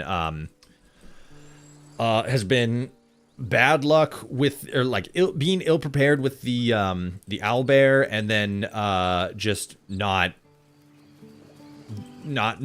responding to that what is it, to that necromancer in the basement. We didn't do a very good job at that. I don't have the talk to animals spell.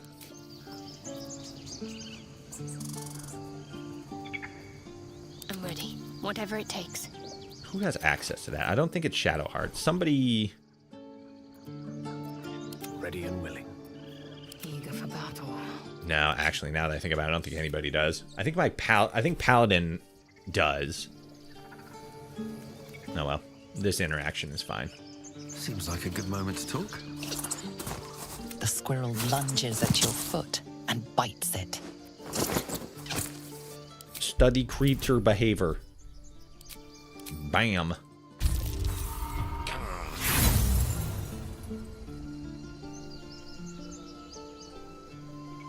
What I'm saying is the oh yeah, the goblins want to attack me because I'm a drow. I forgot about that. But they attacked me at the grove. No. Motivations elude you. Distracted by your thoughts, you let your guard down. The squirrel bites your foot again. Ow. Stop it. Well, I don't want to kick the squirrel. That's mean. I'd probably have to like come back later if I find like potion of animal speaking or something like that.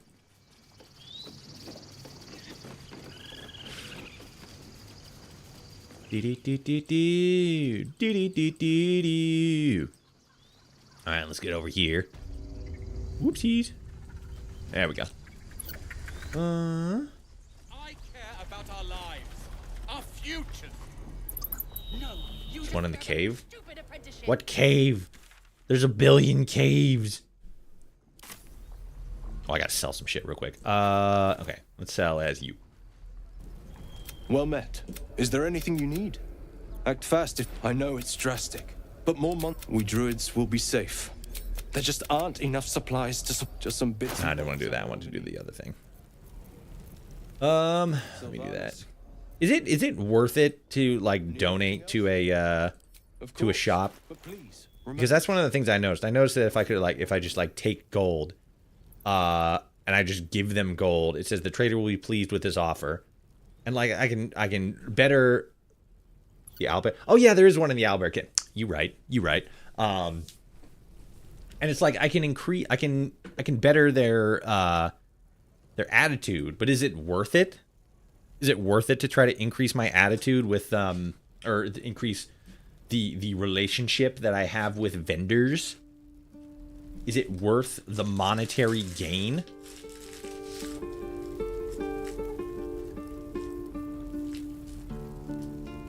The more you donate, the more they like you. The more they like you, the cheaper the stuff. Which is pretty valid. The downside is that I'm not technically allowed to buy shit from them. They have pizza? What the hell? Chat, there's fucking pizza in Baldur's Gates? Holy fuck. This changes everything.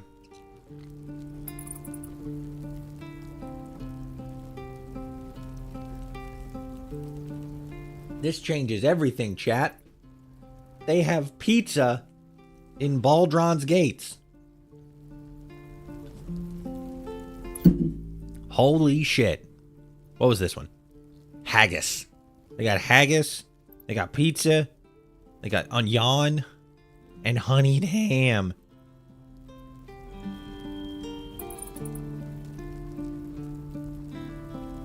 Sprinkled with sausages and with no fewer than 3 different cheeses. Oh, they went fucking full tilt with this pizza. An ancient dish as old as the halfling race, traditionally served with neeps and taties. Are these Is this stuff that's like native to the game? Do I have a mod installed that I don't know about? I do not ever remember seeing pizza. Or haggis. Oh, no, there it is. Pizza. All right, fair enough. Wow. I don't think I've ever seen pizza before. Or haggis. That's crazy. The pizza is modded. Everything is natural. Nope. Nope. The pizza is a thing. It's on the wiki. I've seen haggis. I've never seen haggis or pizza. I've seen honeyed ham. But like I've never seen pizza. Pizza? Yep. Look it up. Google BG3 pizza, and it's on the Baldur's Gate wiki.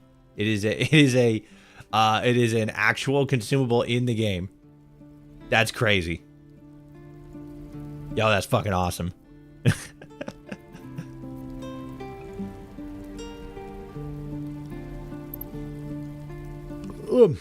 Okay. I need to sell some shit. Let's get... no. Take it back. There we go. Skulls. Yeah, I'll do the portrait. It totally feels like it's modded. I know, right? That's what I thought too. And I'm all like, it can't be modded. I don't have any other mods installed or anything like that. Especially nothing that would add like unique food items, right? Plus, we already double checked and like, you know, made sure that we didn't have anything but like, you know, the baseline mods that we needed. But no, there it is. Pizza. Sell this.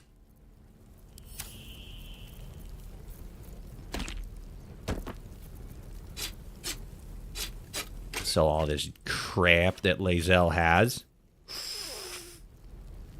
No, okay. Reese bottle, yeah. Hold on to those. That's that. Shadow Heart. There it is.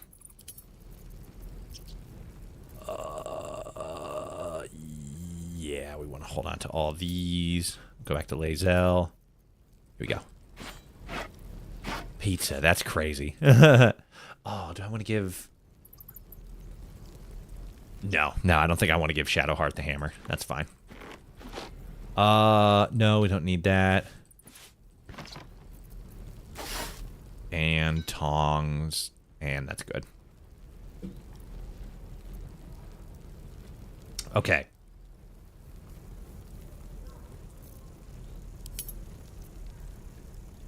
Why am I still... Oh, because I have all this, like, supplies and stuff.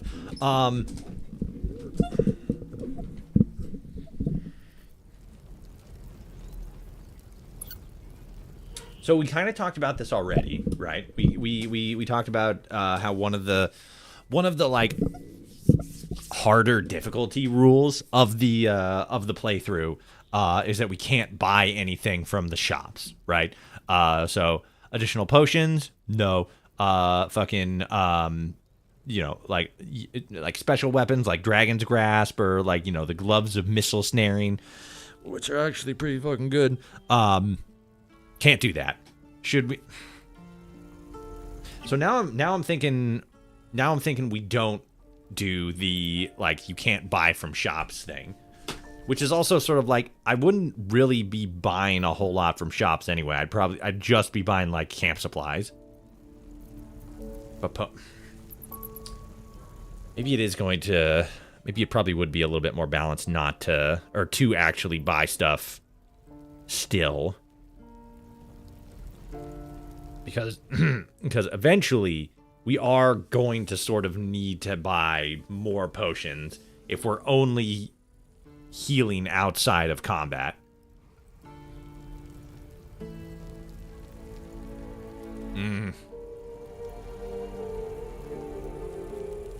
I don't know.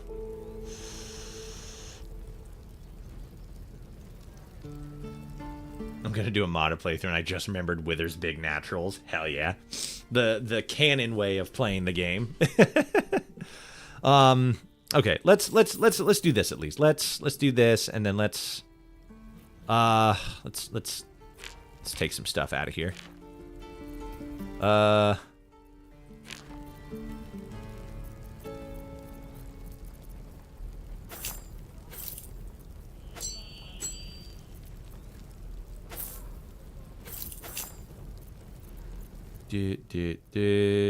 That's one.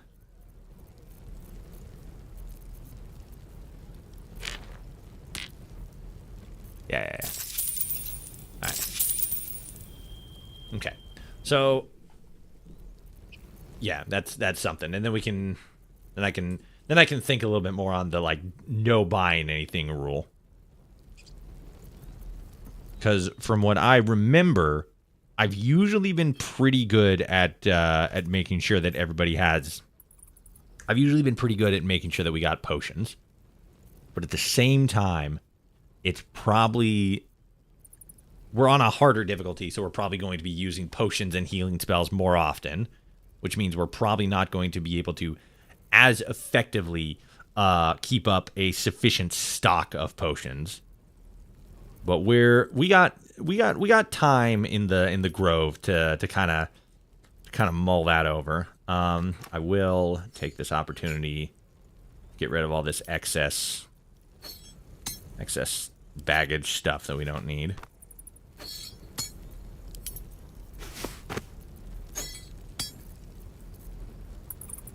Yeah, and then the stuff to come in here and like empty these, but you know, for now, this is okay.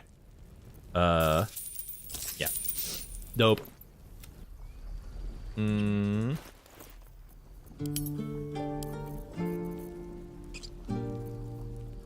we'll worry about the rest later. Let's go over here. Never a dull moment. Yo, what up, gamers?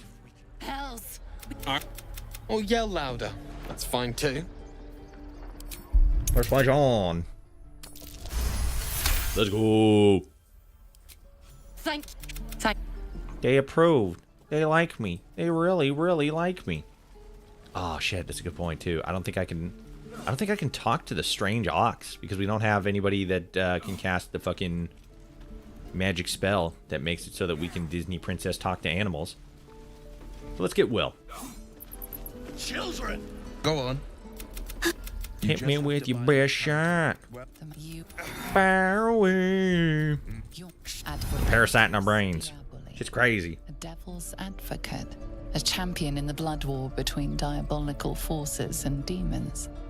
Her name is Karlach. She's out there now. Karlach. Oh shit, right. Gotta up that. Passive. And then up E.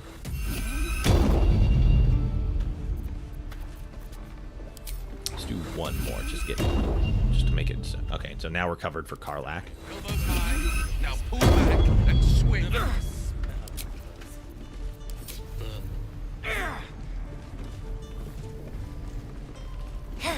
Sick. We did it. The Blade of Frontiers at your ready when you hero blade. Excellent. If we ever become friends, I'll. Oh my. Oh my. Passive. Let's turn you off. Whoops. So, we're traveling with the famed Blade of Frontiers. Yes. It's pretty awesome. Not gonna lie. All right, let's get Will leveled up real quick. Level up. There we go. And Will is also a warlock and is probably going to be doing the same, effectively the same run as us. So we're probably just going to like bing bang boom boom bop boom bam, and it's going to be pretty good. It's going to be pretty good. It's going to be like again the same, more or less the same setup as us because we got a pretty good thing going on here. Agonizing Blast and Repetling Blast. When do the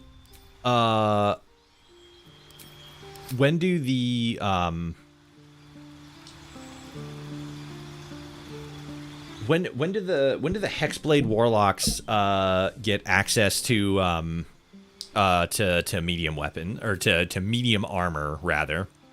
Let's get Cloud of Daggers with you. And then back to the blade.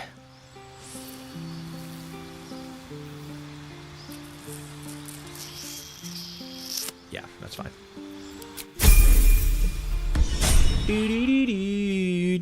That's my sword's name. Children.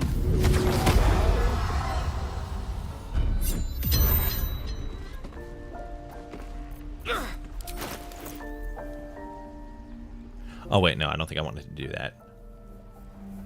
I think I wanted to do...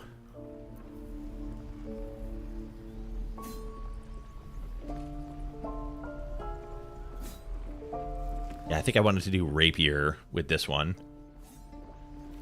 Or wait, no, is that going to be... Wait, is that going to be strength? Hold on. Let me see.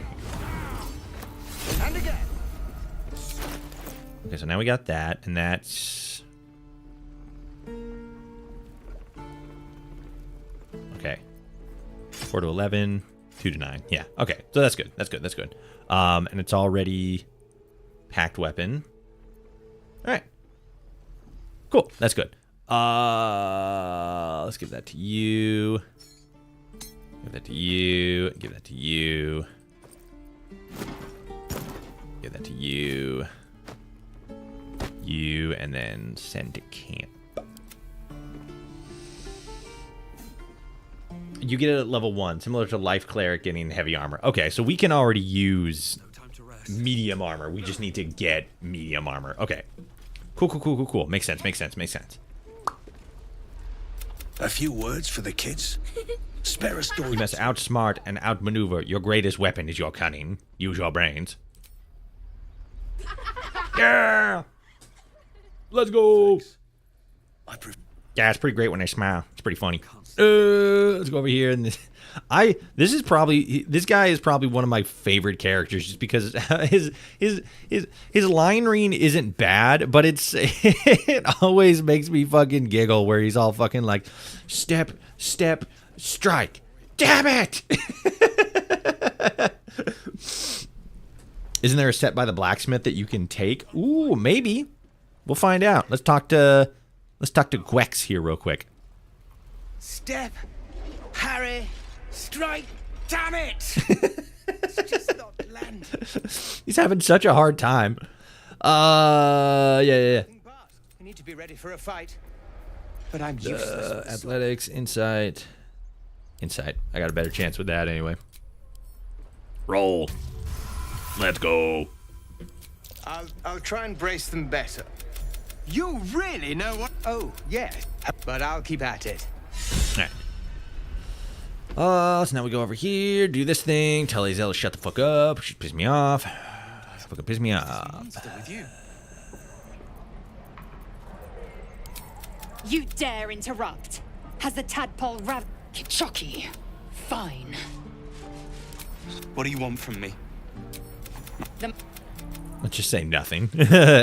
I don't need anything from you. No hard. Hey, yo, what up? The last time a subordinate... I warned you, didn't I? You ought to reconsider keeping her... Then I need... The tiefling was clear. You said tiefling? I am unfamiliar with the... Well, I shall not say culture. Custom, perhaps. You will educate me on matters of this... Fey run.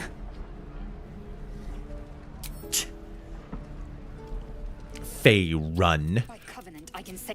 Alright, let's go see what we got over here in terms of Miyam Ermar. Never get the hells take me. What I wouldn't do for better tools. Hardily constructed boots. Breastplate. Can I examine it?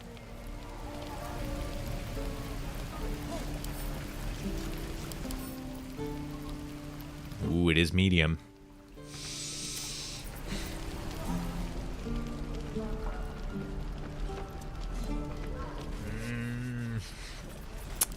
See if I can do this. I would probably actually want to be over here. Because distance, I've always found is just like if you're like not in the area like at all where something was stolen and they come over and they're like, we think you stole something. I'm like, what the fuck are you talking about? I'm way the fuck over here. I don't have any fucking like invisibility things either, so I'm just gonna have to like raw fucking sneaky this shit. Use turn mode. That's the plan. Let's see what we got here. Just like I am not grumpy. Scowl on your face would frighten a troll. You're an idiot. Tricks. Just kind of testing the waters here real quick. There we go.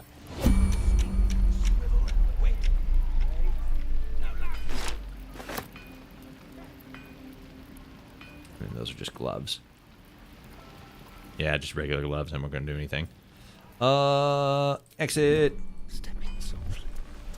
And I'm gonna fucking zip bop booty bop over here real quick. Run, Austrian. Run away from the lies. They think you stole stuff. You didn't. You're a pure and innocent child. You would never steal. Alright, let's take a look at that stolen shit we got. Let's go. Wow. Breastplate 1. Ooh, 1 less piercing damage. That's not too bad. That's pretty solid. Any questions, children? I think we're good. We did it, chat. We fucking did it. We stole shit. Fuck you guys. Oh, I should have swapped out Astarian's fucking bow for a crossbow. I completely forgot about that. You don't have that still, do you? Nah. Oh well. Next opportunity we get, he's getting a crossbow. He's getting an upgrade. Bloop. And bam. Now we're cooking. Now we're cooking. Oh yeah. I'd say we're cooking.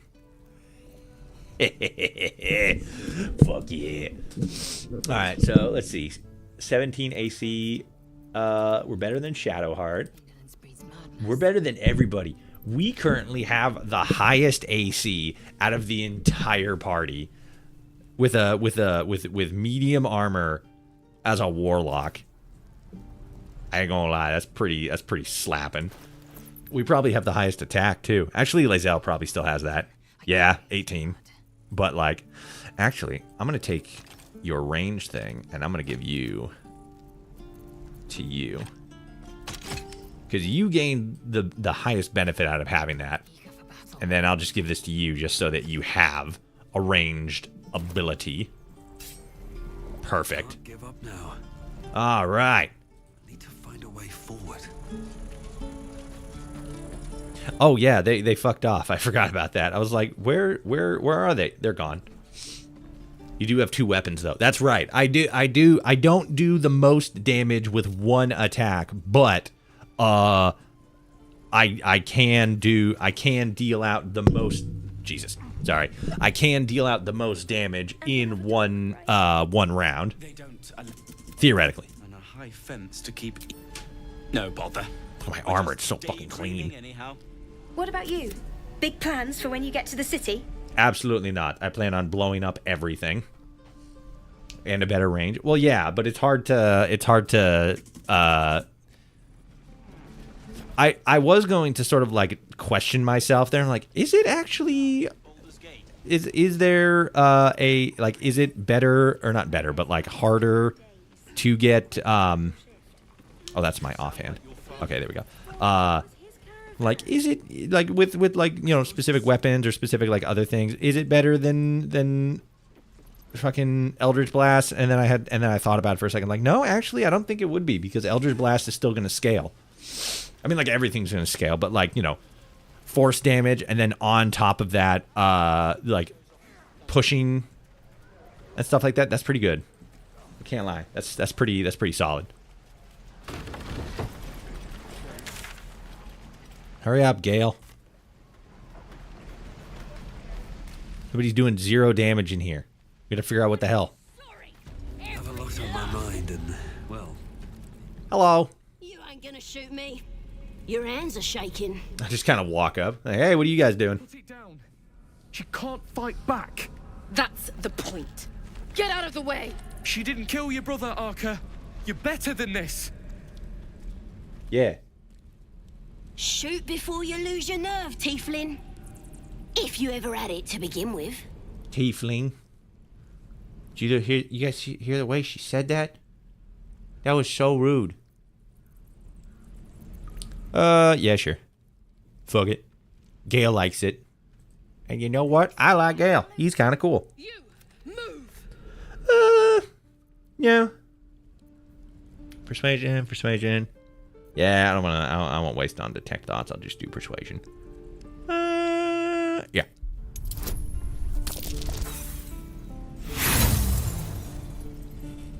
Rage bait supreme. Seriously. That's kind of one of the reasons why I wish we could get Saza as like a companion. She's so sassy and just kind of like, fuck you. Like it's one of those situations where it's like she's an obvious evil aligned character, and she's probably it'd probably be like, you know, not from like a storytelling standpoint, but like there's no like she's not really much outside of just being like a sassy little, she's a goblin. She's a sassy goblin. That's her whole shtick. But like, god damn it if I don't find that endearing. She's funny. What's wrong with Dan? Why do you care if a goblin lives or dies? 'Cause it's funny. Duh. Yeah, that one. If you believe anything the beast tells you, you're an idiot. Wow, rude. And probably racist. Will disapproves. Shut up, Will. The fuck do you know? Didn't expect Fucking to see a drow in weenie. here. Did the boss lady send you to rescue me? Oh, yeah. Yes, she sent me. Ready to get out of here? Oh, yeah, because I'm deceiving, because I'm not a Lothian. I'm a Salandrian, or whatever it is. Yeah. Take me back to the tribe, and we'll tell the boss all about this pretty little place, so she can burn it to the ground. Oh, my We'll be goodness. heroes, blessed by Priestess Gut, in the name of the Absolute. The absolute. The Absolute. Blah, blah, blah, blah. Burning her name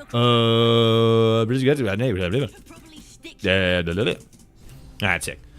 Astarian, get over here. Lockpick this shit, big gamer.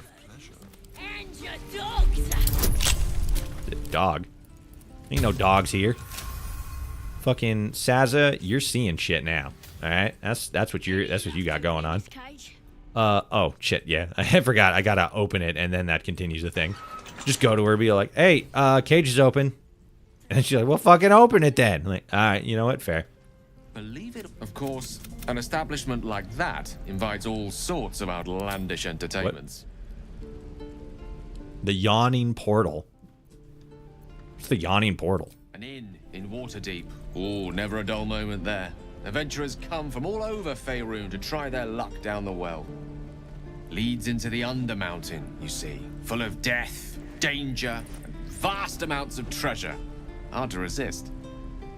I don't think I've ever had this dialogue option pop up for me before. What was the standoff about? Oh, a drow, a dragonborn, and a cleric of Cyric walk into a bar. Your standard fare. Okay. Maybe someone was cheating at cards. Maybe it was some weird lover's quarrel. Based. In any case, out came the crossbow, and a hush fell over the entire room.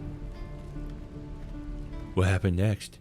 I stood up and yelled, "Shadow Dark Ale for everyone!" The crowd cheered. The tension drained into 6 tankards, and soon all was well again. In a place like the Yawning Portal, the most powerful magic is calling for a round of drinks. Mind you, all I did was call for ale, but you went and stood in front of that crossbow. Ah, drink to that. Yeah, he's commented like differently based on how I've, you know, me standing in front of the crossbow, but I've never heard that story specifically. I wonder what triggered that. Meet my tribe? Apple. At the ready. It's a place that's used a lot in campaign settings. The Yawning Portal. Is that what you speak of?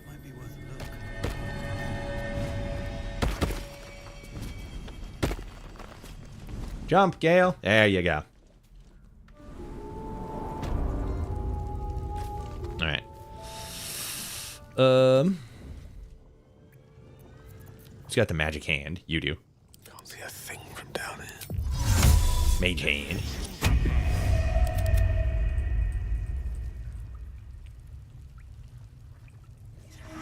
Go fast. Hand. Baton. Haha. Zip over here. Let's find another one.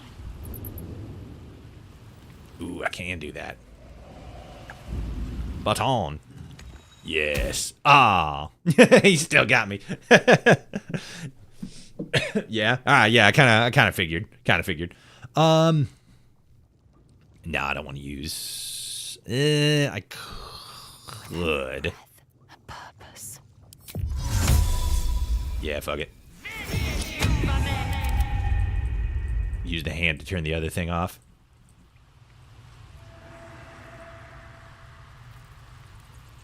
Go, go, gadget, magic hand. No one knows about this damn weapon. Yeah, she'll.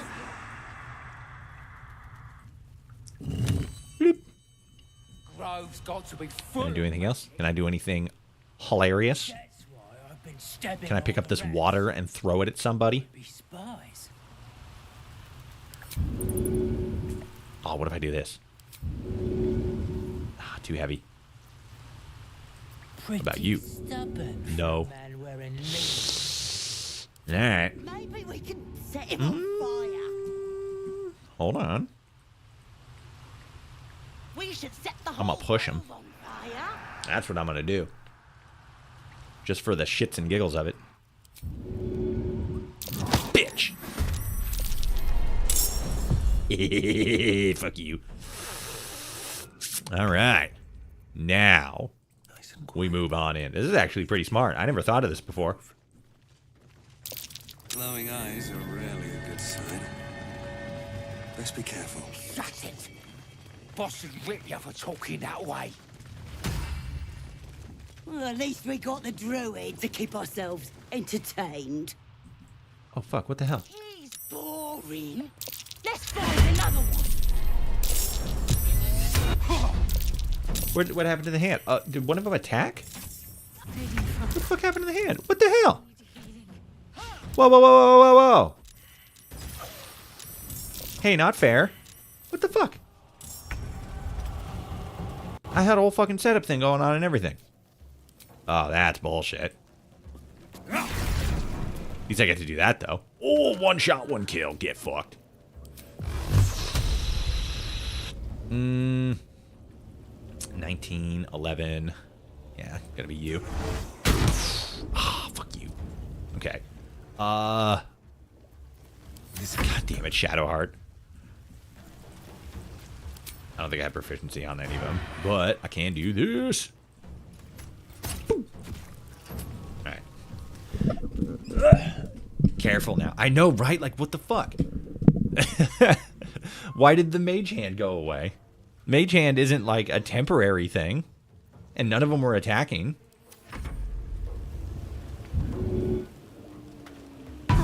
So I don't know what the fuck happened there. This is my time. Oh, come on.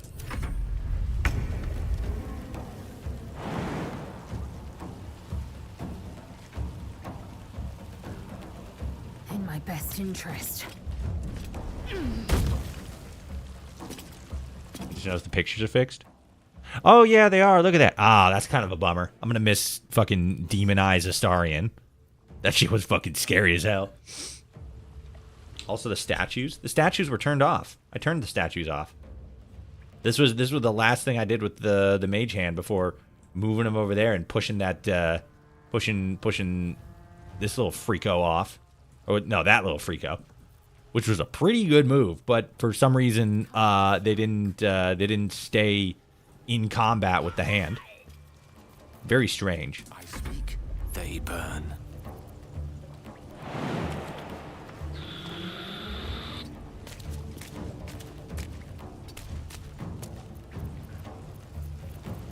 Can I hit you with fireball? Can't do that. Can hit you though. Boof. Ah, come on. Fast. Oh, fucking goddamn it. So... I don't think I could actually do that with you. I think I have to... Yeah, I would have to do it with you. So... Move you over here. Oh, I can't because I brought you up already. Shit. Okay.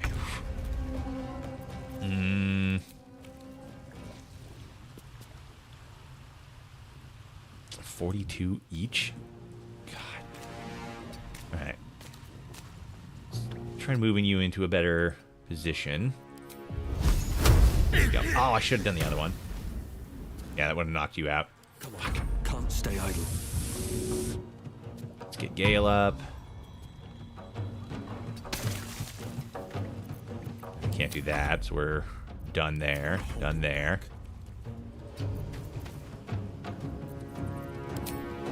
Cloud of daggers. Hell yeah. Press ahead. Alright, everybody get over here. Okay.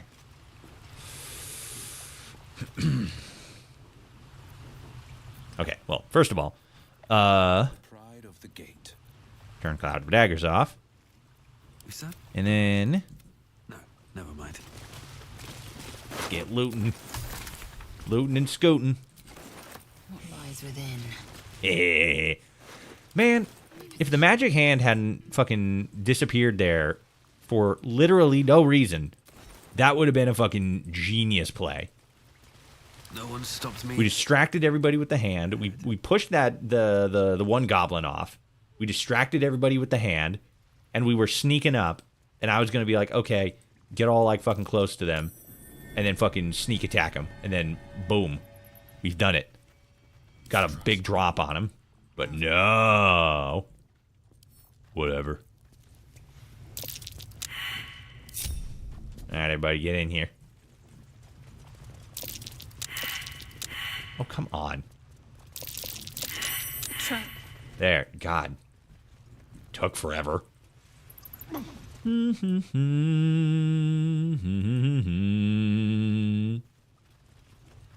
Let's go up there, actually. And now we come over here and disarm it. Disarm. Gain the magic inside. Become powerful. Blip, blop, bloop. Perfect. And then lockpick. Challenge. Yes. And then, what was this one again? Chance to ensnare targets if it's not a plant or a beast. Yeah. Potion of animal speaking. Oh, that's good, that's good, that's good. All right. That's exactly what I was looking for. Slow down.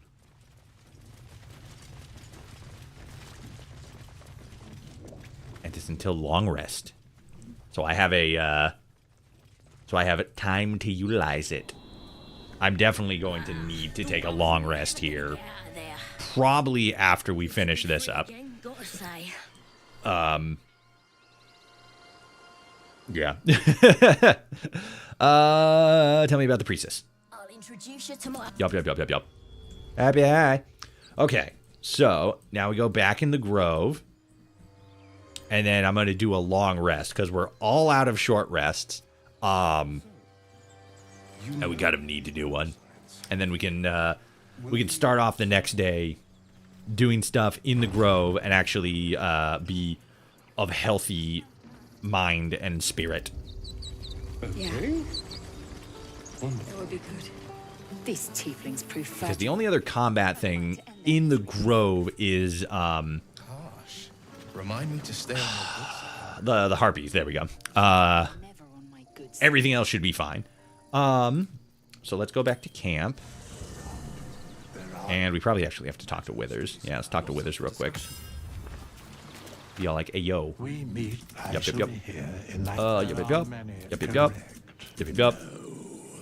Yup. For a mere most suspicion should thou or any because it is a matter such is life. Very well. Yeah. Okay, good. And then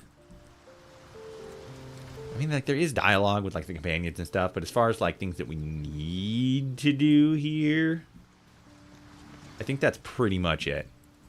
There's, like, a little bit of inventory and stuff that we can do, but other than that, it's, like, come over here, look at the mirror area, and then go to bed.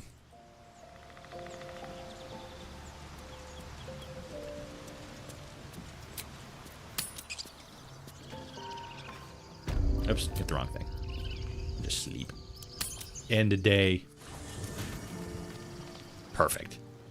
God, we do have to actually go through all the fucking dialogue stuff. I forgot about that too. Still breathing. Shit. Find it. All right, that's the fine. sooner we find this priestess gut, the better. Head to Baulders Gate. Let a girl have some secrets. But suppose I turn. What would you do? Leave you tied up while here. Okay. Really? I'd just kill you. Wow, mean. Anyway, get some rest. All right, fair enough. The Blade of Frontiers. Yeah, I'll worry about the rest of the stuff. I'll focus on like the main stuff, the exclamation mark stuff, and then we'll focus on like further dialogue a little later. You know, I've been thinking, reflecting on what... While inclined like that? When we meet this goblin priestess, will she know how to bring the worm under control? Will this little adventure of ours be over? We can still travel together. Good. I don't want you to run off just yet. Let's calm down, Astrian. You're quite the ally after all. Traversing Avernus, surviving the crash, surviving everything that's followed. Yeah, it's pretty crazy. I'm easily impressed by people, but you're stronger than I gave you credit for. We'll just you know, chill out on that. We're probably gonna not end up being bestest of buddies by the time this shit's over. I am pretty impressive. Aren't you just? Yeah. You feeling all right? Oh, I was leagues away. I just need to... Oh, he's gonna kiss me. Get some air. Clear my head. We're outside. I'll see you later, I'm sure. Sleep tight. Okay. Thanks, gamer. Let's go. A fine evening, don't you think? The moonlight shines warmly on us. The breeze caresses our faces. Hideous. All of it. Would that I were doing disgusting. Among the tears. Okay. I don't think there's anything... I don't think there's anything unique in this specific instance that any of these guys got to say. Tingle runs through your head and down to your feet. That's different. There it is. That shiver. Our little brainworms have made fast friends, it would seem. How do you feel? Like I have a worm in my brain. Surprising is just the word, isn't it? Before the Illithid's unscheduled surgery, I'd felled hundreds of beasts and a fair few fiends. The tadpoles weakened me, suppressed greater talents, but beyond that, I've showed no signs of turning. No nausea, no pain, not even a hot flash. Something special about us, or at least our tadpoles. Indeed. Perhaps the worm's vat was poisoned. Perhaps we're uncommonly fit. Or hell yeah. Perhaps the tadpoles are merely on holiday. They're just taking a nap. Quick fiver. All night. I suppose the why doesn't matter so much as the what next. And that answer is plain as the horns on a war devil's head. We get these things out. Let's get some rest. Dawn comes sooner than we think.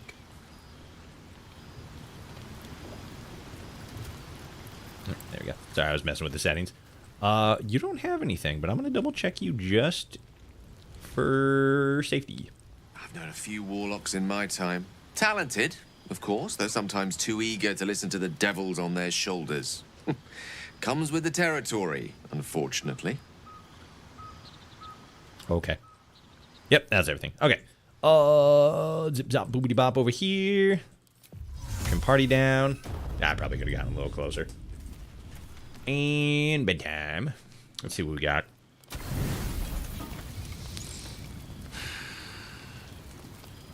Not a whole lot. We're using a whole 80 there, and then this is I don't remember what's it say?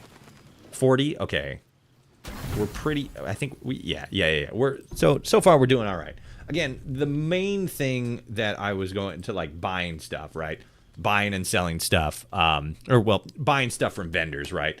was gonna be camp supplies, food, because it seems like, especially in like the early game, it's harder to find that stuff. And if you like long rest, there's a decent amount of situations where you kind of need to long rest. And because we're on honor mode, we might end up needing to long rest more. So I'm kind of still trying to figure out the balance there to where it's like, how often do we need to long rest in this playthrough specifically because of like the difficulty of honor mode compared to like potions and healing spells and stuff like that. Because using healing spells as opposed to like healing potions is going to have an impact on our it's going to have an impact on our action economy, because we're not going to be able to use as much spells for, you know, other more potentially dire and important things. Let me get my guy all set up here.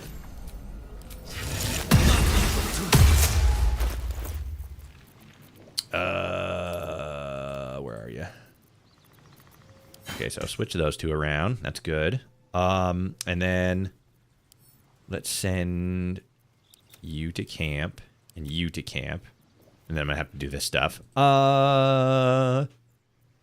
Send to camp. Send to camp. And send to camp. And then we'll give... Nah. That's fine. Yeah, so I guess there's mostly just a lot of, like, balancing and question when it comes to that specifically. So we will probably be doing... I don't know. I guess at this point it kind of depends. Don't forget to bond. Oh, yeah.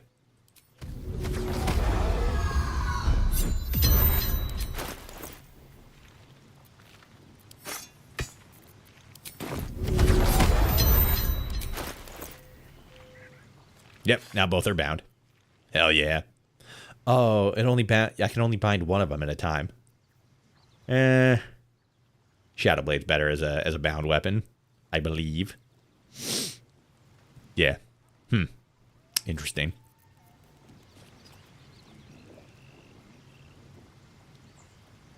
What if... Because this would also be bound.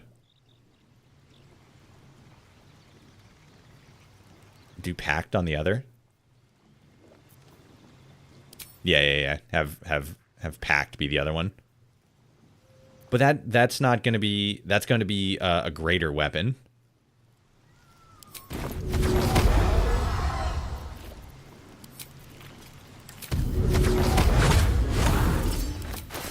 So I won't be able to...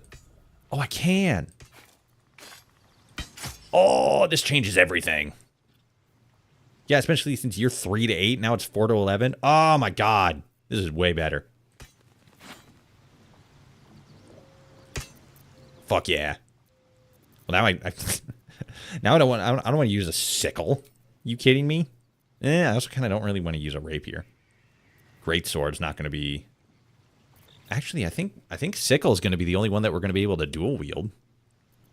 I don't think we can dual wield with any of these other things. Warhammer? I don't think we can do it with that. Sickle might be the way to go. Well, we'll go with it for now. Still, that's good. That's great. That's ginormous, actually. Let me move these around right quick. Let's put you there. Let's put you there. Move you guys over and then put you there. Perfect.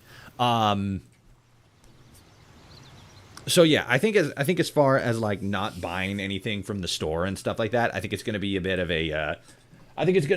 a balance, right? We're going to kind of like need to feel that out, right? If we can go, I think if we can get through most of, if not all of Act 1 without needing to buy anything from the store in terms of like potions or camp supplies and stuff like that, we'll probably keep that going, and like going into like Act 2 and 3, assuming we fucking make it that far, continue with that trend of not buying stuff from the store. But if we need to start dipping into, you know, again, those if we need to buy stuff from the store because we like run out of potions or run out of camp supplies, then we'll open it up a little bit. But again, it's all going to depend mostly on like what our needs are in order to continue the playthrough. Because while sufficient planning and strategizing and stuff like that are definitely going to be the way to go, it's going to be that's there's only so much we can get, and seeing as how we're eventually going to sustain enough damage to need to like long rest, if we don't have enough resources for it, then we're not going to gain any of the benefits of a long rest. It's just going to progress the day. So gonna be a balancing trick there. Yeah, but we'll see how it goes for however far we get into Act 1. Yeah. But for the right now, this is going to be the end of the stream. I hope you all enjoyed. If you did, like, comment, share, subscribe. If you're watching on YouTube, if you're watching on Twitch or TikTok, hit the follow button. Helps me out a whole hell of a lot. If you want to see more content from me, YouTube, Twitch, TikTok, Discord, Blue Sky, and then the Adamcast podcast, long-form interview-style podcast with noteworthy members of the Fallout community. We just, what was it, Friday? Saturday? Friday. Yeah, it did go up on Friday because Bobby had to delay the release of the mod because timing got off there. We interviewed a modder by the name of Bobby Bear, who is the lead dev on Commonwealth Online, a Fallout 4 co-op multiplayer experience. Play Fallout 4 with a buddy. Isn't that something? That's great. So go check that out. The mod is live right now. Go to the podcast. In the description you will find of the episode. You will find both the Nexus link to the mod as well as a link to the Discord. He is doing live public testing stuff. So if you want to help stress test the mod, and that kind of stuff, join the Discord. Definitely going to help this project like grow and grow and grow.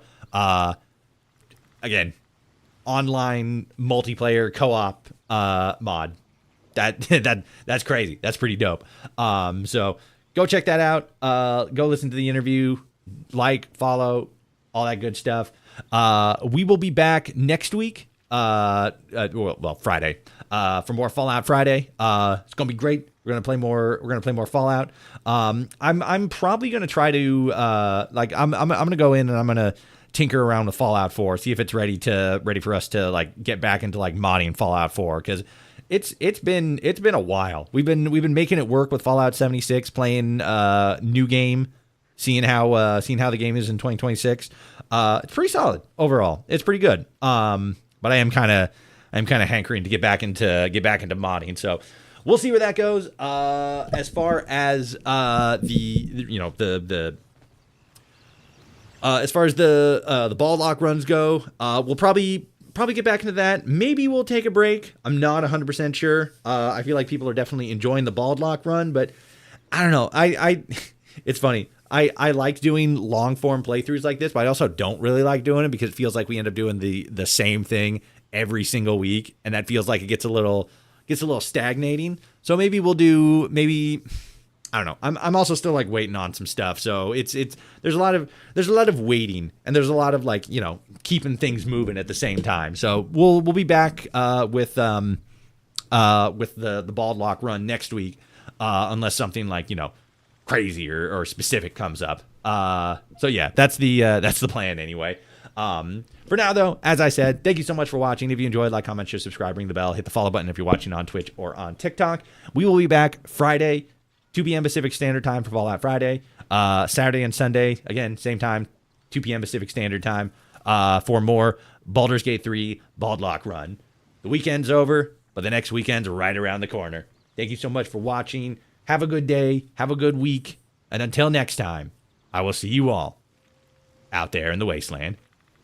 Goodbye. Bye, everybody. Have a good week. Bye.